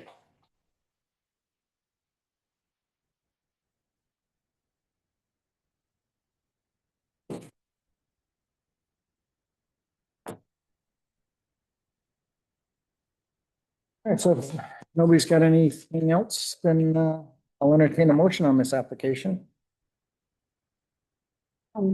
There's no public comment. This is not a public hearing.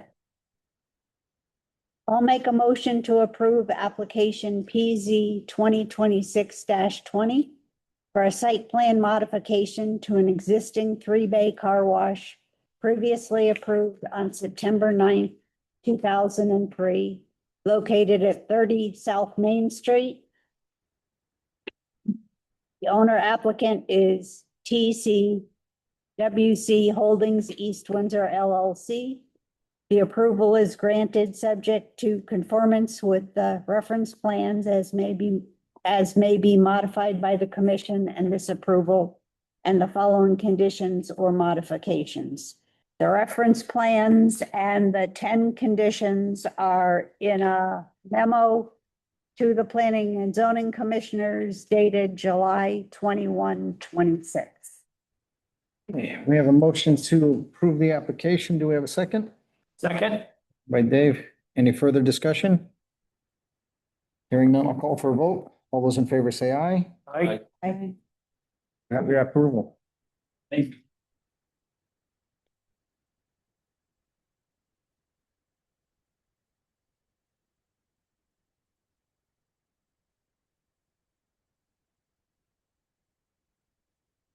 All right, the next item we have is PZ 2026-19. The applicant owner is the East Windsor Historical Society.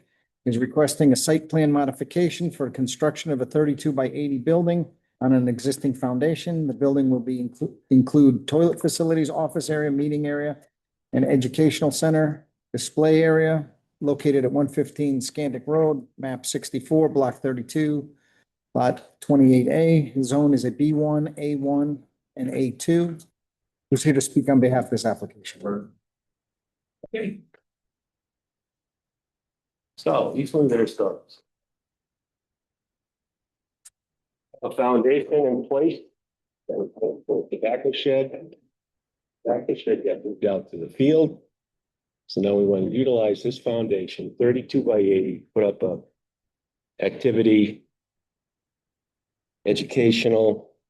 We'd like to get real bathrooms. We have nice bathrooms in the society right now.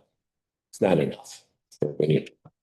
Now when we have events, we have porta potties and it's just not nice. So there'll be an office area, meeting area, educational center, and display area, and it'll be, we have different speakers that come. the guy came with the antique clocks and we had 25 or 30 people in the Barber Hill Schoolhouse, which is really not big enough-ish. We need to have there were 25 people here tonight, so if we got 25 to 35 people, it would fill up the Barber Hill Schoolhouse, but it would fit very nicely here. Population is aging. It's all flat and level, ADA compliant. Anybody at any age can do it.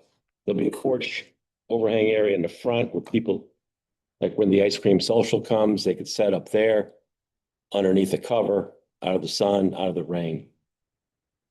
So I'll answer any questions.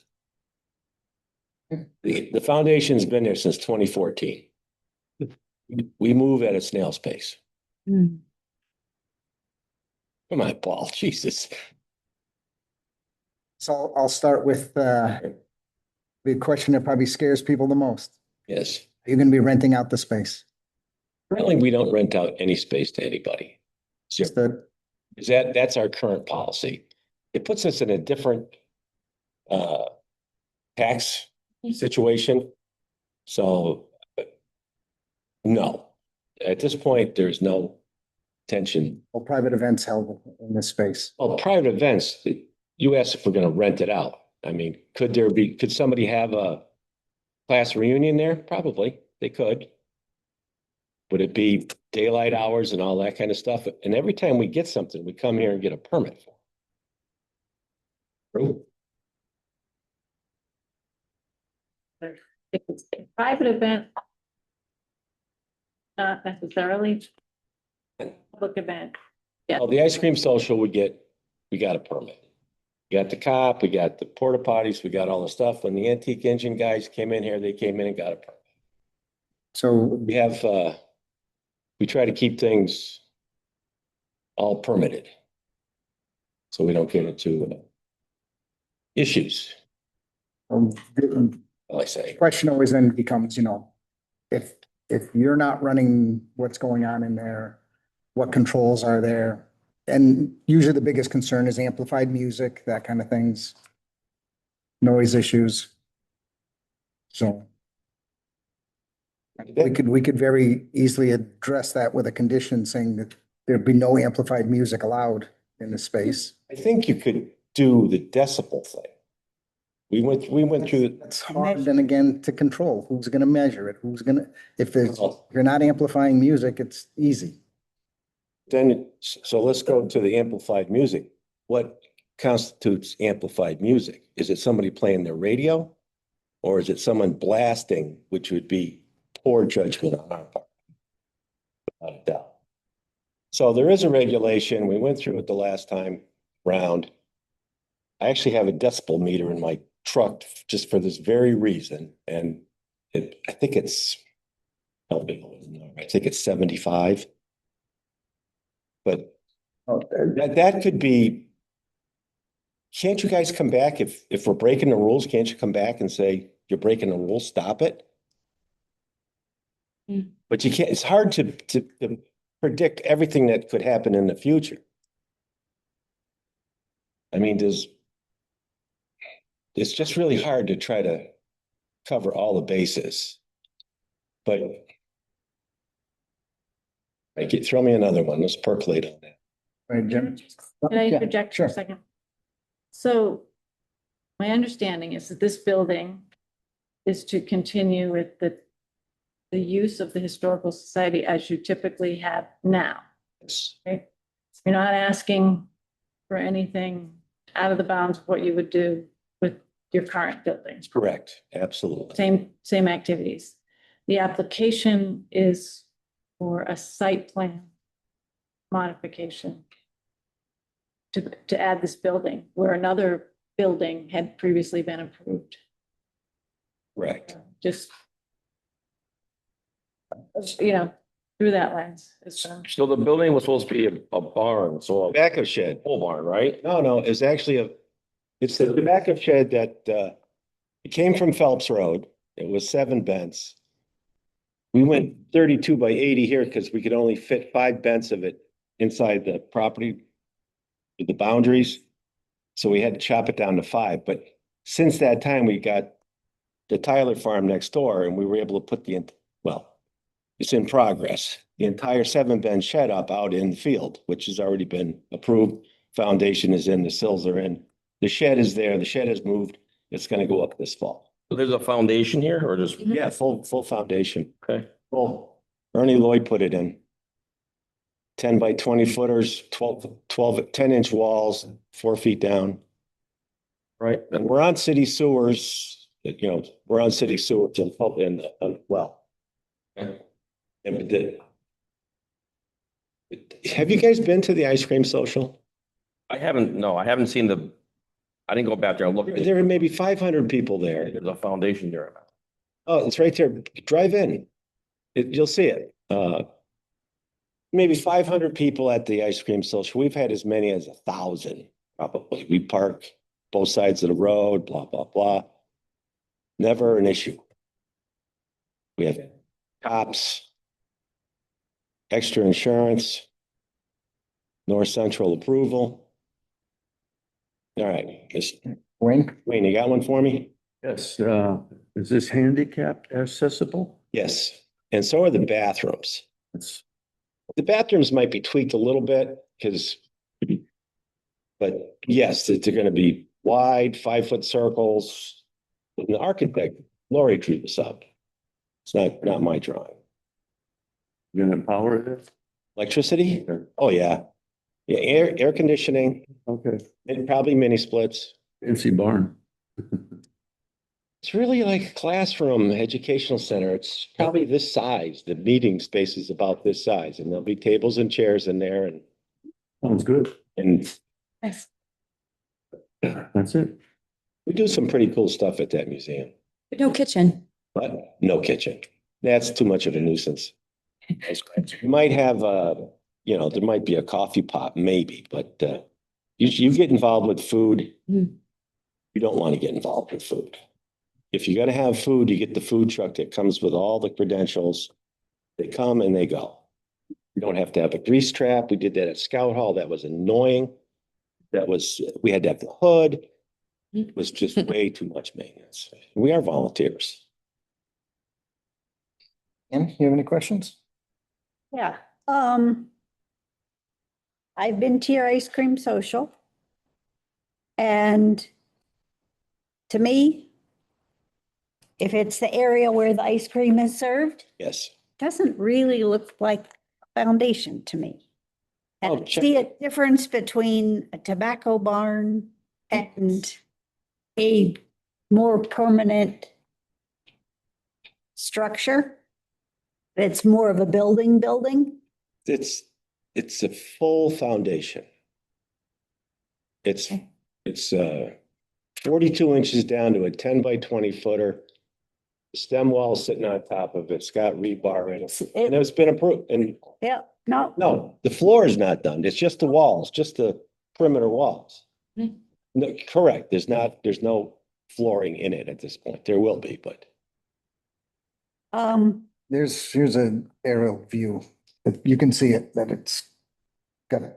Yeah, it's there. yep. it's there. And when that got approved, it's set back from the property line?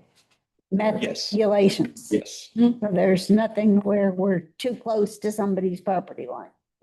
15 feet on one side of it. Now, I'll back the bus up just a little bit. When we got the tobacco shed, the only property we owned was the brick building, it's the academy Yep. and the Osborne house, which is Bill Kroll's house, right? We didn't have the 40 acres that we bought from Dave Tyler. Okay, So we had to put it there. I see. That's why it's That's why it, there. And that's all we had. And that's what we were gonna go. okay, thank you. Dave? Nothing yet. You guys answered my questions about setback. Obviously, it was a pre-existing foundation, 2014, 2014. approved by Rand Stanley. Not adding anything new. No, We reapprove, No reinspect. kitchen. no kitchen. No kitchen. Try to put one in, you'll come back. Not as long as I live. No, the kitchens are annoying.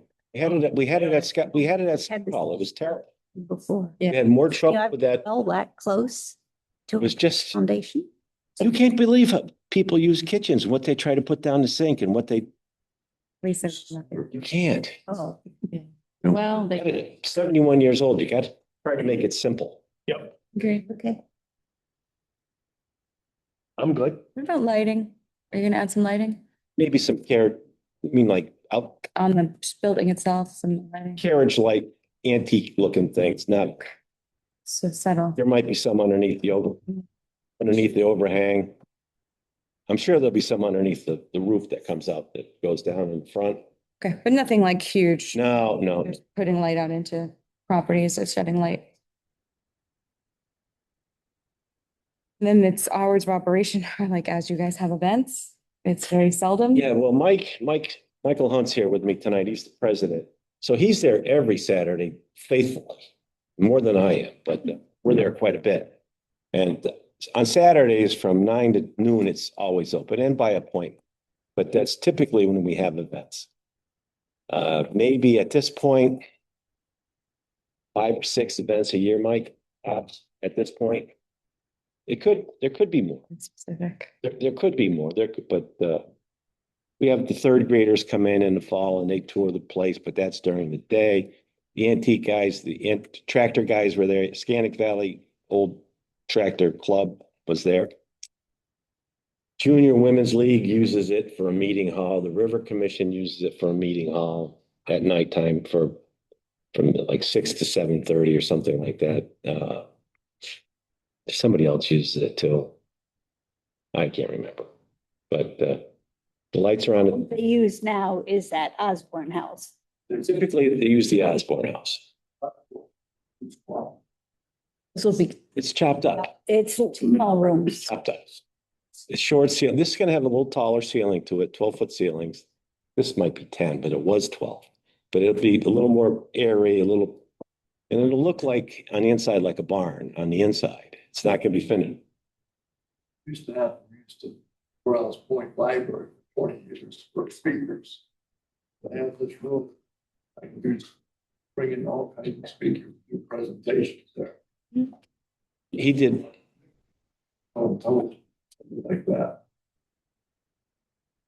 He did a fabulous one with the guy that makes one of 6 guys that still makes clocks. One last question, this picture that you're presenting with us, how Yes. accurate Pretty is close. this to where you're I headed? think the stones might be, right, this shows gray. Some sort of two textures? Yep, it's gonna probably be the brownstone. We have a lot of quarry brownstone that we fit around well, the Barber Hill Schoolhouse has big blocks from the Broadbrook Dam. Mhm. The patio up on the top has block. They came from the Titus Farm. They came out of East Windsor Quarry. Every stone there pretty much has history. But I think when you tell an architect to draw you a picture and say you want stones, she came back with gray. Stone. I think we want East Windsor brownstone. We have a pretty good sized pile of it out back already. Foundations, the house next to Nona's, when they smash these down, we go in and they give us the stones. When you have the 25 people or so for your meetings at night, do they park across the street in the No. field or there's there. enough parking Right there. spaces for people? Right there, right on site. The only time they use across the street is like a really big event. And I love the guy with the car wash. This was great. To try to get someone to not park, once parked, Yeah. it's almost impossible. But so the ice cream social, we had them across the street.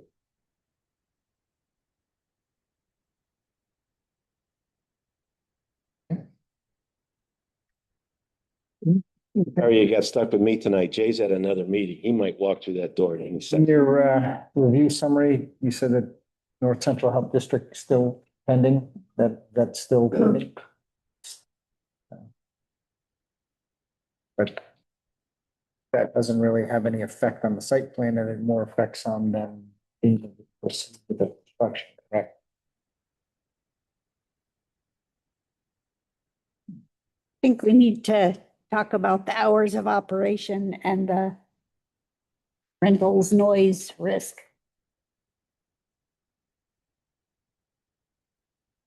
I think the hours of operation so that it doesn't go late at night.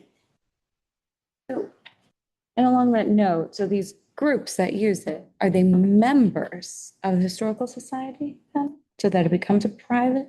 Well, some are and some aren't. But they're public type groups using it. It sounded like, it's not like the wedding venue. It's more like the groups in East Windsor, they let use it. And they pay a fee? No. Nobody pays. I mean, Nobody pays. I mean, currently, it's understand it's a little bit tricky because we're currently looking at a site plan modification. Not really looking at change of use. Use. So am I correct in assuming that uses are what currently are permitted there? And any additional or changes to uses would need to come back before us for a change of use? Beyond, like if. Hey, I'm off the hook. You got a fella. Okay. Hey, Jay. Let him sweat, Jay. There already have this half a dozen, meetings held. I don't have the issue with the meetings. So the It's use is the use. Ice Cream Social, for example, starts at noon and we are out of there. Yeah. It's 4:30. and even your night, it's not like they're there all night, Yeah. No, they're usually out of there. Wishes right now. 9 or something. Not even that late. Use that Yeah, Yeah. instead of having piers over there. yeah. So, I mean, the car wash had hours of operation, so why would that be different? Because again, we're looking at site plan. We're not looking at, The car wash was. no, right here, this here. I don't think the car wash had hours of operation. I mean, he told us what they. They were on there, they were But it on, but it wasn't. they were on terms and conditions. Yeah, number 4. They were on there. Our regulations say that.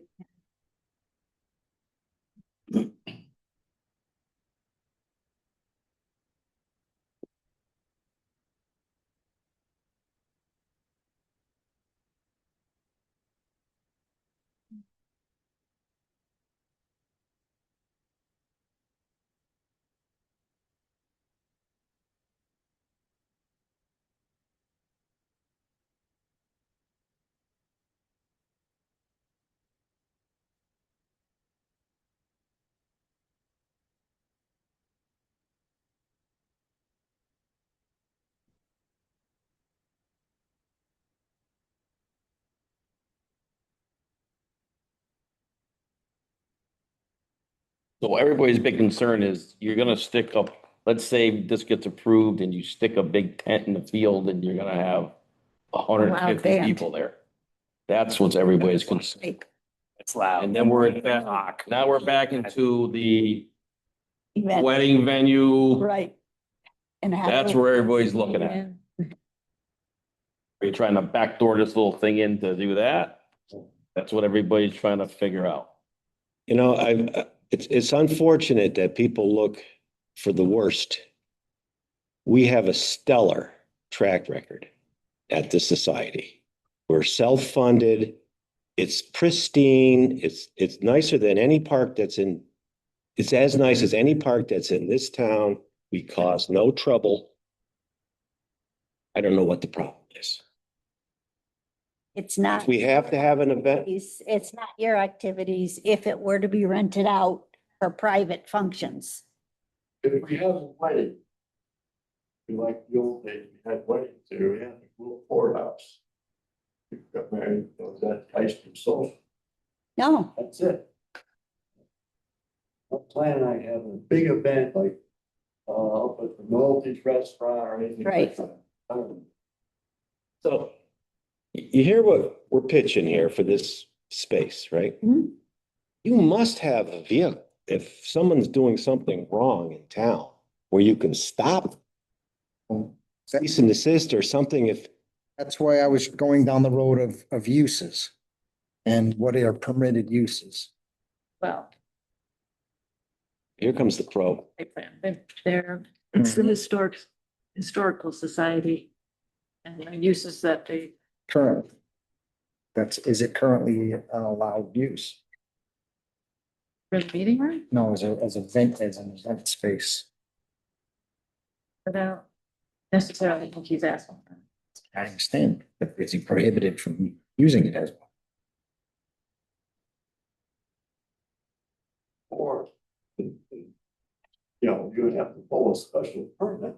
Have a way kind of property. First of all, A lot of times things happen before we pull a permit. That's what we're trying to avoid. Can I make a comment? For the record, Mr. Chairman. Under 3JR Russo. Sorry, I'm late. Mr. Chairman. Another town at a zoning meeting. It sounds like there's some concern about events that could potentially happen here and how many people would be there and the timing and so forth. So the part of this space, the education center, is smaller than this room.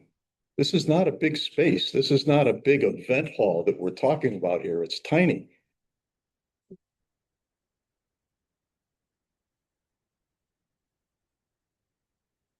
I guess I don't quite. 32 by 45. 25 feet. 32 by 45. Yeah. 5 by 4 feet. So now there's bathrooms there.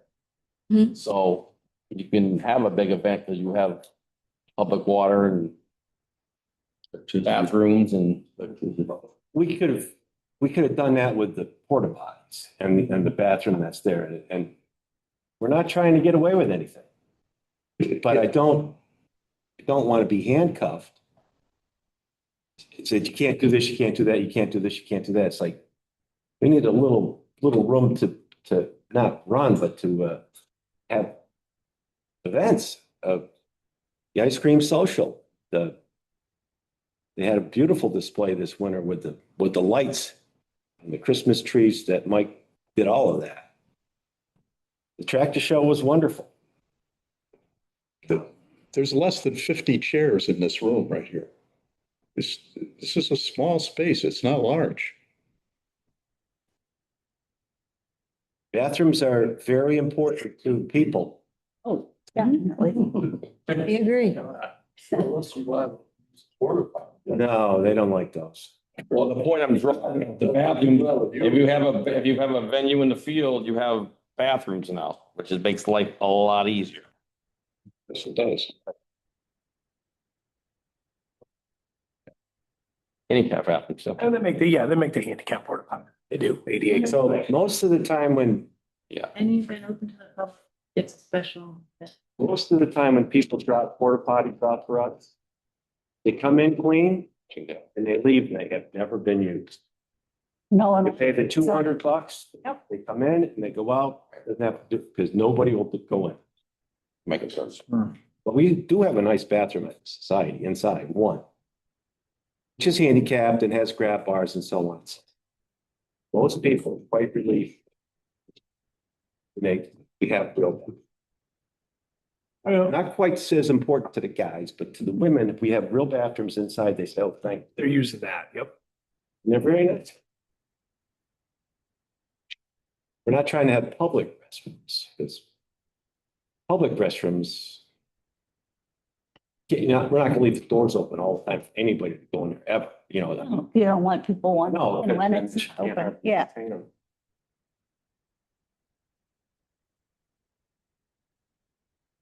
I mean, we got an awful lot of discussion of things that really don't apply to a site plan, fortunately. And Thank you. at the end of the day, that's what we're here to review a site plan and site plan approved. So you wouldn't be willing to accept hours of operation? What hours? What are you talking about? 8 o'clock till 8? 8 till 9, 9 8 till. at night. Where are we? It hurt. I don't think it's ever gonna run I don't past think they'd 9. ever do anything at 9 o'clock at night. You and I are both asleep by then, And you're talking at about our age. in this, the whole compound or just this building? We don't do anything. It's never happened so far. It's never, no one's ever been there, I don't think, past 9. I can't imagine, but it might. And there are some people that would pick us off if we got there at 5 after 9. They would have an affidavit here and they would be picking us off. And that's unfortunate. So. No. He does an awful lot of good for this town.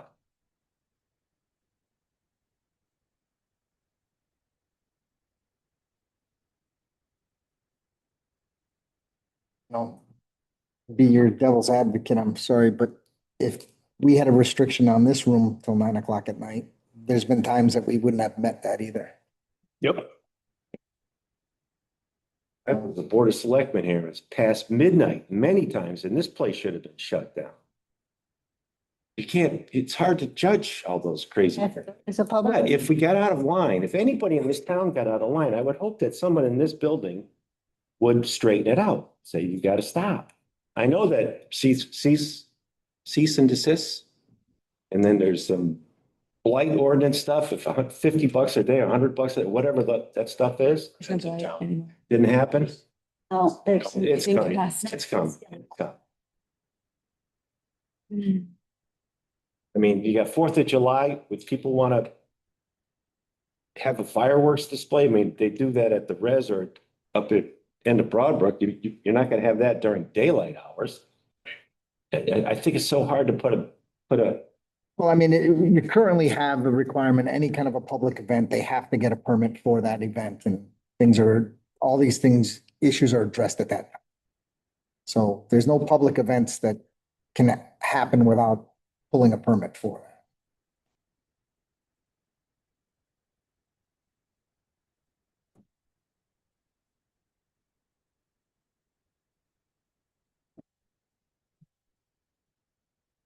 Everybody's other questions all been addressed? That's fine. So I'll entertain a motion on the application. I'll make a motion to approve PZ 2026-19 site plan modification to allow construction of a 32 by 80 building at 115 Scantic Road, East Windsor. The owner applicant is East Windsor Historical Society, Inc.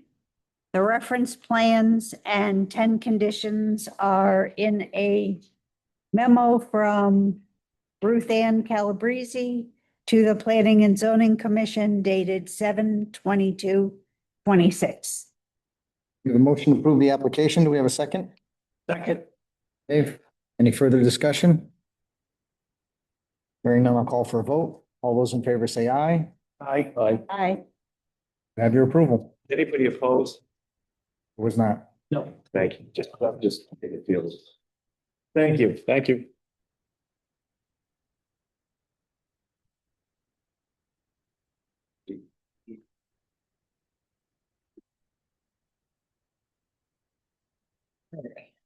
Moving on to other business.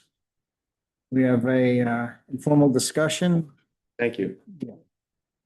David Zayak on Abbey Road.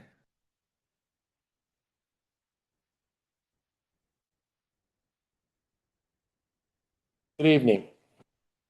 I'm glad to be up here because I'm shivering to death from that mini split blowing on me. That thing is powerful. Have a good night. Good night. My name is Dave Ziyax. I'm a professional engineer with F.A. Hesketh Associates. We're located next door in East Granby. And with me this evening, prospective applicants Brad Wayman and Bob Urso are looking at this piece of property. With putting it up on an aerial there.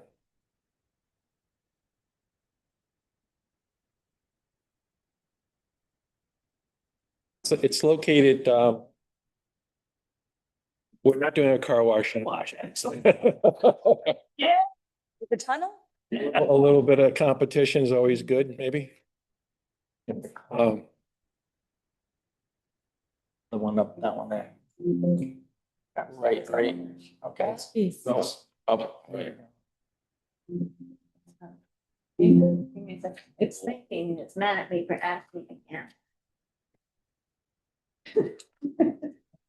All right. Here.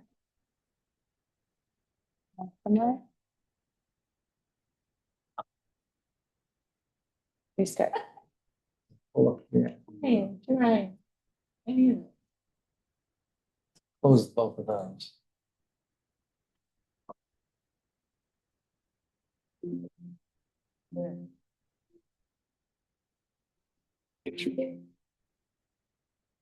No, that's what your skills go.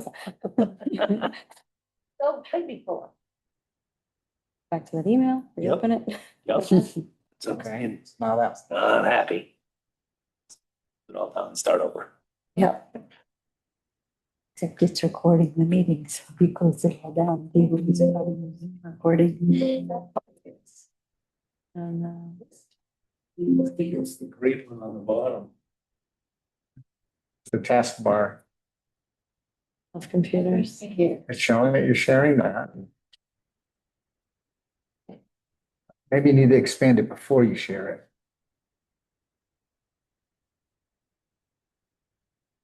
OneDrive thing. Is that OneDrive? Yeah, don't choose other. Expand it now? Oh. That's what he, yeah. Have a file. Reset to like 60 degrees. Did you bring paper? Yeah, we could just go back to the old boards. See that? Drive isn't signed in. Yeah, Microsoft, that's what I think it is a Microsoft building. I've got boxes stopping us. Something's open it doesn't like.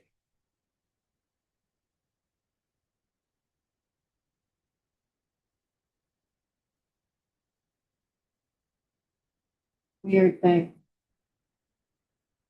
That's like in a markup screen. Why? So where's the parcel on the map? It's broken. It's broke. It's It's broke. Back to the papers. No, why? The model. I have, I brought this one. I got it from board. Okay. I did bring the easel as well. You should have seen me go with Star Wars. I'm sort of a very tech guy, but I don't trust it. Yeah, he told me he was gonna have that backup. Okay, I like this.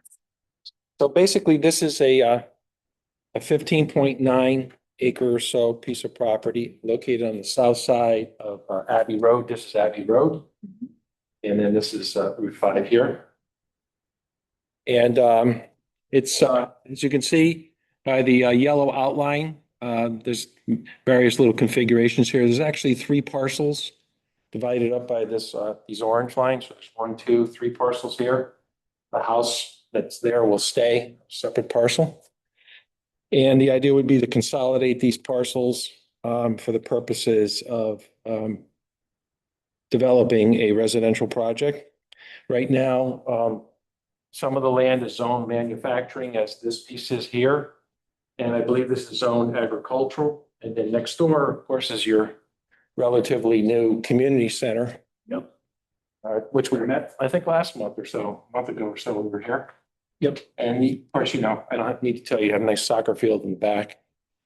And the idea would be is to develop sort of this portion of the property here and then talk to the town about what to do about open space. Maybe we could combine the open spaces together, offer some opportunities for some more recreational fields back there or whatever the long range plan is, you know, with the town.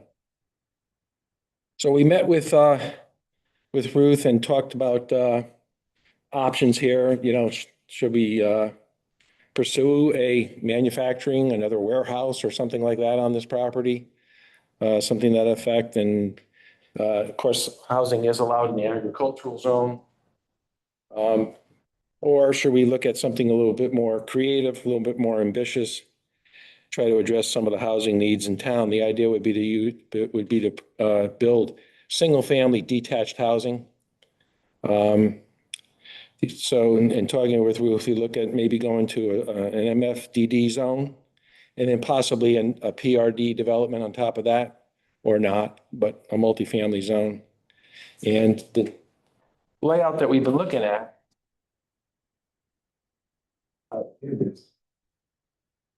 there is water and there is sewer available. Interesting. Oh, There are, any restrictions on the property at all. Oh, that's better. This is a big building. Farmland. But we were looking at this type of a development. This actually is somewhat of a copy at this point of a very successful project that's under construction right now in East Granby, right near our office. The north end, it's on East Street, if you're familiar with that area at all. Right off Route 20. Yeah, right off of Route 20. Two brothers. Back about 25, 30 years ago on the right side of East Street, a development like this was built, been very successful, single-family homes, been occupied for a long time. On the other side, the west side of East Street, on the north portion of the property, the developers developed it all as duplex housing, single-family duplex housing, all for rental. And now they're under, on the southerly portion of that is essentially this development here. Since we designed it, I took the opportunity to lift it for this presentation. They're building single-family homes, 2-car garages, but they're going to be for rent too. The idea here is that these would be for sale. And so we're looking at somewhere around 35 to 40 units. Nice sized homes, again, with 2-car garages, lots of open space around them. By doing it this way, we're looking at one single entrance and exit here, a nice sort of a formal boulevard here out to Abbey Road. There's really no reason to have others. And then a nice loop with the houses spaced appropriately, and then got a nice common space in the middle. We talk about what to do with that. There's all kinds of opportunities there. And then because of the shape, there's some nice pockets of open space in the corners, but then of course, then there's a fairly large area that abuts the the existing town complex. So at this point, we haven't thought about, whether we would do individual lots as a PRD or whether to do it as a common ownership community. Everybody would own their home.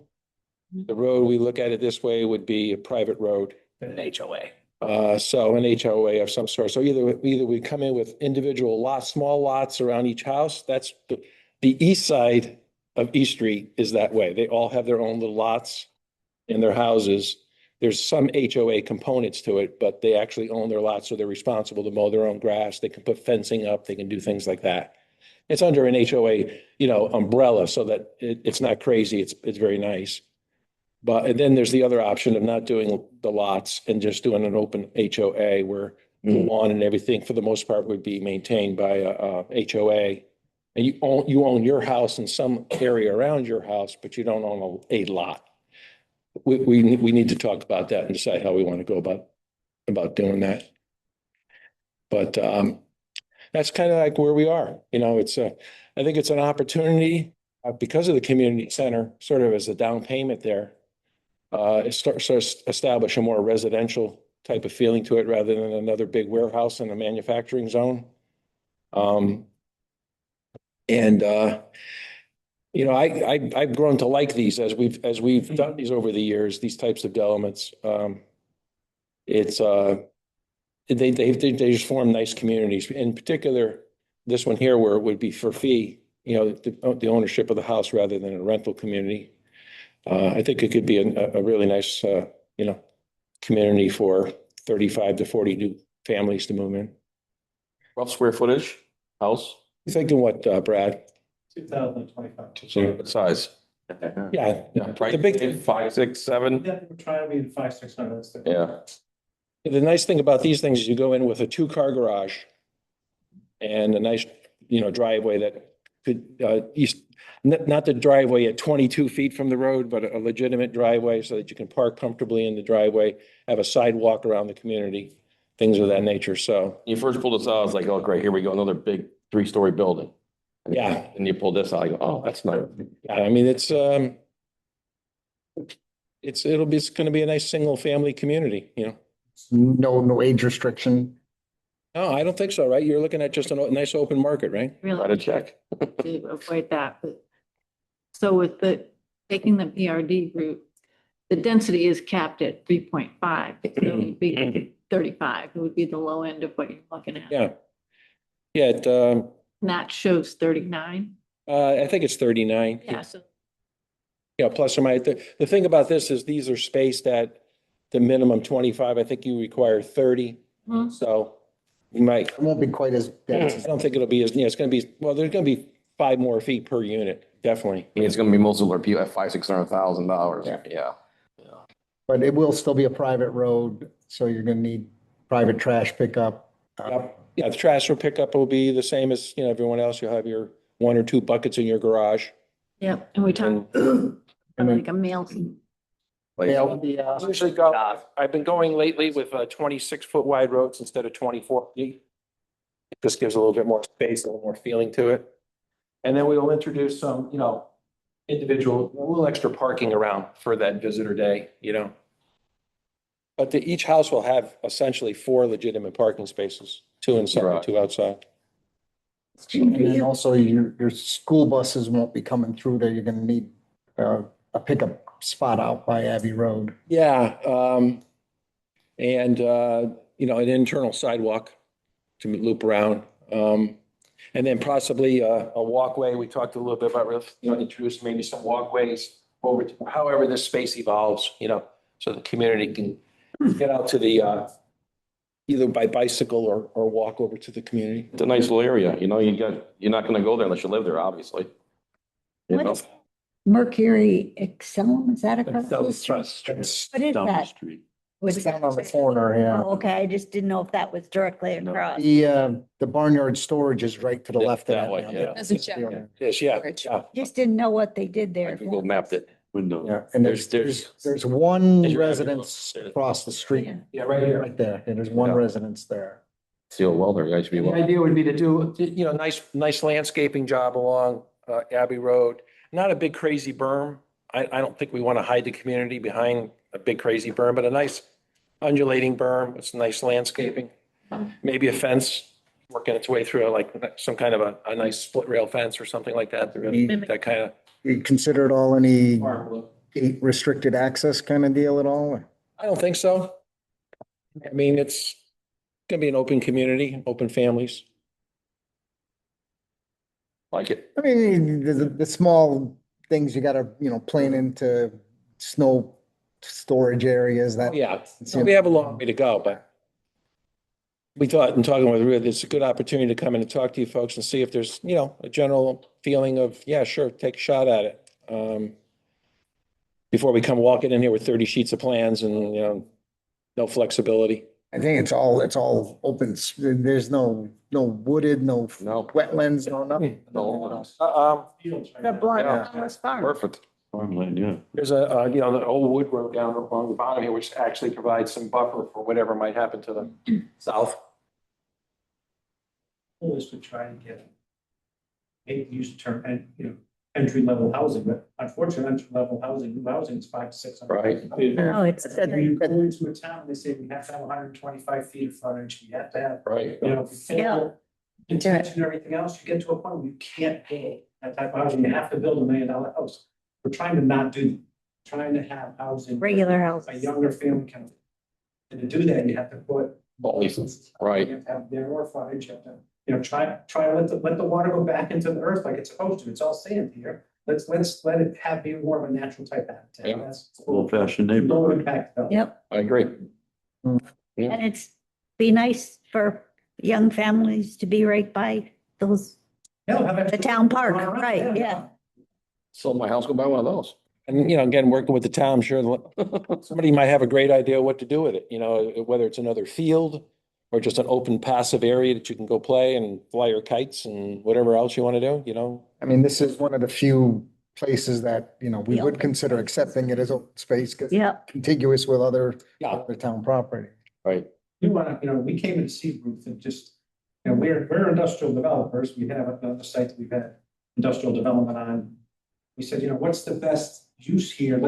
She's like, it should be more of a transition zone than have an industrial right next to the community center. We said, okay, we're open to that. Let's try to do something where we get more density. So if we're gonna do something like that, let's get the price point where people can afford to live here Right. and, you know, get young kids in the school system. Good. More vibrant. Are you thinking of any kind of community amenities at all? You know, like a clubhouse, a pool, not enough space? Do that. Yeah. When you start doing that, then also what happens is HOA fee way up. Right. And no one can afford it. Tries way up, and the reality is you get 90 days use of a pool, Right. pretty much in this. Right. Right, yeah. We're better off having the open space, having it next to the community center, that becomes an amenity. And it allows us to upgrade the sewer pump station at the community center, which I guess is having issues, allows us to So redo that and use that and tie in, so you get an upgraded sewer pump station and we can use it as well, so it kind of becomes a mutual benefit for both parties. 2-inch pressure line. The community center has a 2-inch pressure line. Yeah, we're gonna break part of that. It's like the old fashioned neighborhood. Yeah, looks good. You know, it's, there might be an opportunity for a community play area of some sort, you know, talk about that. Those are pretty popular. I have one at the end of my street in Windsor. My grandchildren love it again. So does the space in the center, is that just everybody's backyard backing up, or is that just gonna be a I common? don't know. Yeah, I'm gonna think about that, whether it's, it just does that, or is it more of a community space of some sort? There's plenty, like I said, there's plenty of places to put a nice little playground of some sort for kids, you know, some swings and things of that nature. Gazebo, Modest, not crazy, you know? or barbecue spots or something? Yeah, something like that. But again, I mean, these are gonna be decent sized homes. One way or the other, they're gonna have a nice little yard, whether it's a formal lot or whether it's just a designated space for them. I did one where it's a community space, but we actually put in some split rail fencing to define sort of usable areas for everybody, you know? They weren't formal lots, but they looked like it, and they felt like it. You know, they had their patios, they had their own grills, things of that nature, so. That legacy, I'll call it tobacco barn, like building there, Yeah, is that still there? Yeah. Yeah. yeah, that's still there. Okay. Still there. That's on Is scale. this one still here? Yeah, I think it is. Yeah. Yeah, that one is. There's about 300 tractors. Yeah, it looks Yeah. like James Bridge in there when you go to the community center. Extra. There's stuff. There is. And so I guess we can talk to the town, you know, about whether we keep that or take it down now or whatever, you know. Give it to historic. No, Give it to the, tell them they don't need to build a building, they got one. They can use it right here, there's a nice big parking lot right behind it, right over here. They all need- Come take it for free. Yes. Yeah, that's good. Well, that's good. Thank you very much for your feedback. We'll, you know, like I said, we'll continue to work with staff and come back with a plan. Yeah. Welcome to the residential market. Thank you. All right, next on our agenda is the CEO report. Fine, done all. We're Okay. down about like 5 items, huh? Pretty much there. So, the numbers come up, one in that mustard color. Right. 42 Barber Hill. That is, they're working things out, kind of reversing itself. You might remember. And, the Georgia. Yeah. Coming apart at the seams. His berm. His berm, Mr. George on his berm. That's the same thing. You see, no? No, that way at the bottom, he's got, just the issues with the two subdivisions, the three subs that he, brought to the commission. Ooh.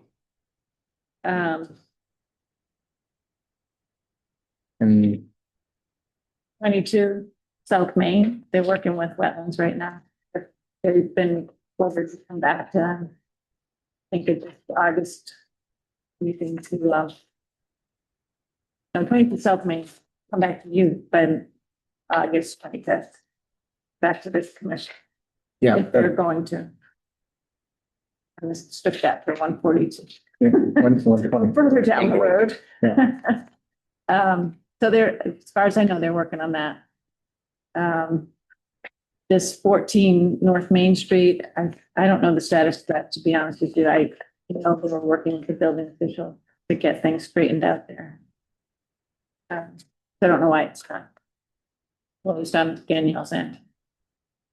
Done a good job cleaning up at 11 North Main Street.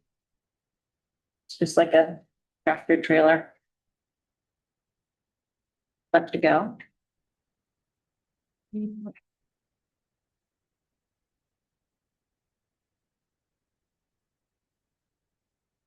88 Main Street, if that one can be closed. Under the vision. It's restricted. 43 Willem Road, that's the free range chickens. And it's on a site because it's a frequent Right. violation. And then 140 rear on South Main, that's active with wetlands. They're trying to get that mitigation plan put in place. So the commission has issued an order to come in with a work plan and a consultant and the contractor hired to do the implementation of the mitigation. Or finding will start.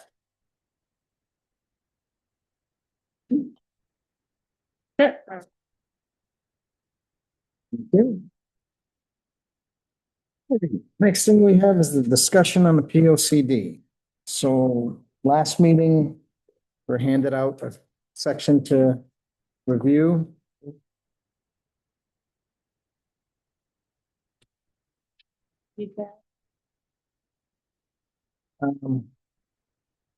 I guess I'll start on page 10. Where we have this under commercial development. This 127 Bridge Street, you have in there expected groundbreaking in 2026. I think that probably we may want to change that to 27 maybe. Because I know there's nothing's gonna break ground in 26, I doubt.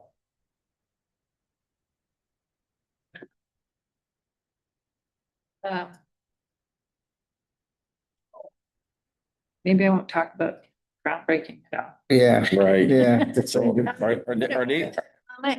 they still up with the right of way? State? Yeah. Just don't, remember that comment I made in the meeting? I go, hey, what if you don't get that approval? Like, we'll get it. We'll get it. Oh.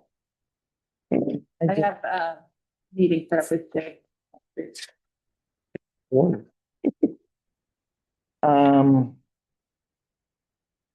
The only other, page 15, second paragraph. Where it says jurisdiction of the state, the town, do we need a comma or something in there? Just, it didn't read well to me. The siting of utility scale solar development falls under the jurisdiction of the state. Period. Period, okay. Town can participate in the public hearings. Okay. Yeah. And then obviously we're gonna have to add whatever appendix number. Yeah, let's get them all lined up. Yeah. That's all I really had on myself. And Jimmy, you had any? No, I just was talking about the schools. Kind of funny. We'll try it for another 10 years. Because it sounds the same to you. Yeah. Okay. So we're gonna be evaluating some new schools, yeah. In the complex. Wayne, did you have any edits? No, it could. Ann? No. Oh. Dave? Oh, sure. Stacy? Don't, I read through. It's pretty. I mean, otherwise, Yeah, it looked pretty good. it read pretty good, yeah. Yes. Right, glad you think so. It's our last meeting. I didn't want to make copies of this in case there were a lot of changes to be made. And I'll send it out by email or I'll make hard copies and get them, make them available. But the two chapters that were noted to be inserted are in the document now. And Mike was putting them in, and while he was doing that, he had some folks at his shop do the demographic write-up. And they also did the intro write-up. And so some of it's been reworked a little bit. So I'm glad there's not a lot of, we would have just put them in here. But, so the new sections are in here. I just didn't want to make you read the same stuff all over again, comment on the same things. But if you go through it this time and you find something you didn't see before, that's perfectly acceptable. But coming along. Coming along. And it's an unformatted version because we expect that we'll be editing. It's got to go to the Board of Selectmen and to CROG, and, just to waste any energy when the paragraph gets torqued in a direction you don't want it. It's like not worth our time right now. But yeah, so there's a good section here on the demographics, who's working in town, who's leaving town to go to work, who's coming in to go to work, and all that kind of stuff. I'll get you those. Okay. We have nothing under correspondence, nothing under business meeting, no need for an executive session. Anybody have anything they want to discuss with the commission? No? If not, I'll entertain a motion to adjourn. Make a motion to adjourn the meeting? We have a motion to adjourn. We have a second. Second. Call for a vote. All those in favor say aye. Aye. Meeting is adjourned at 8:50.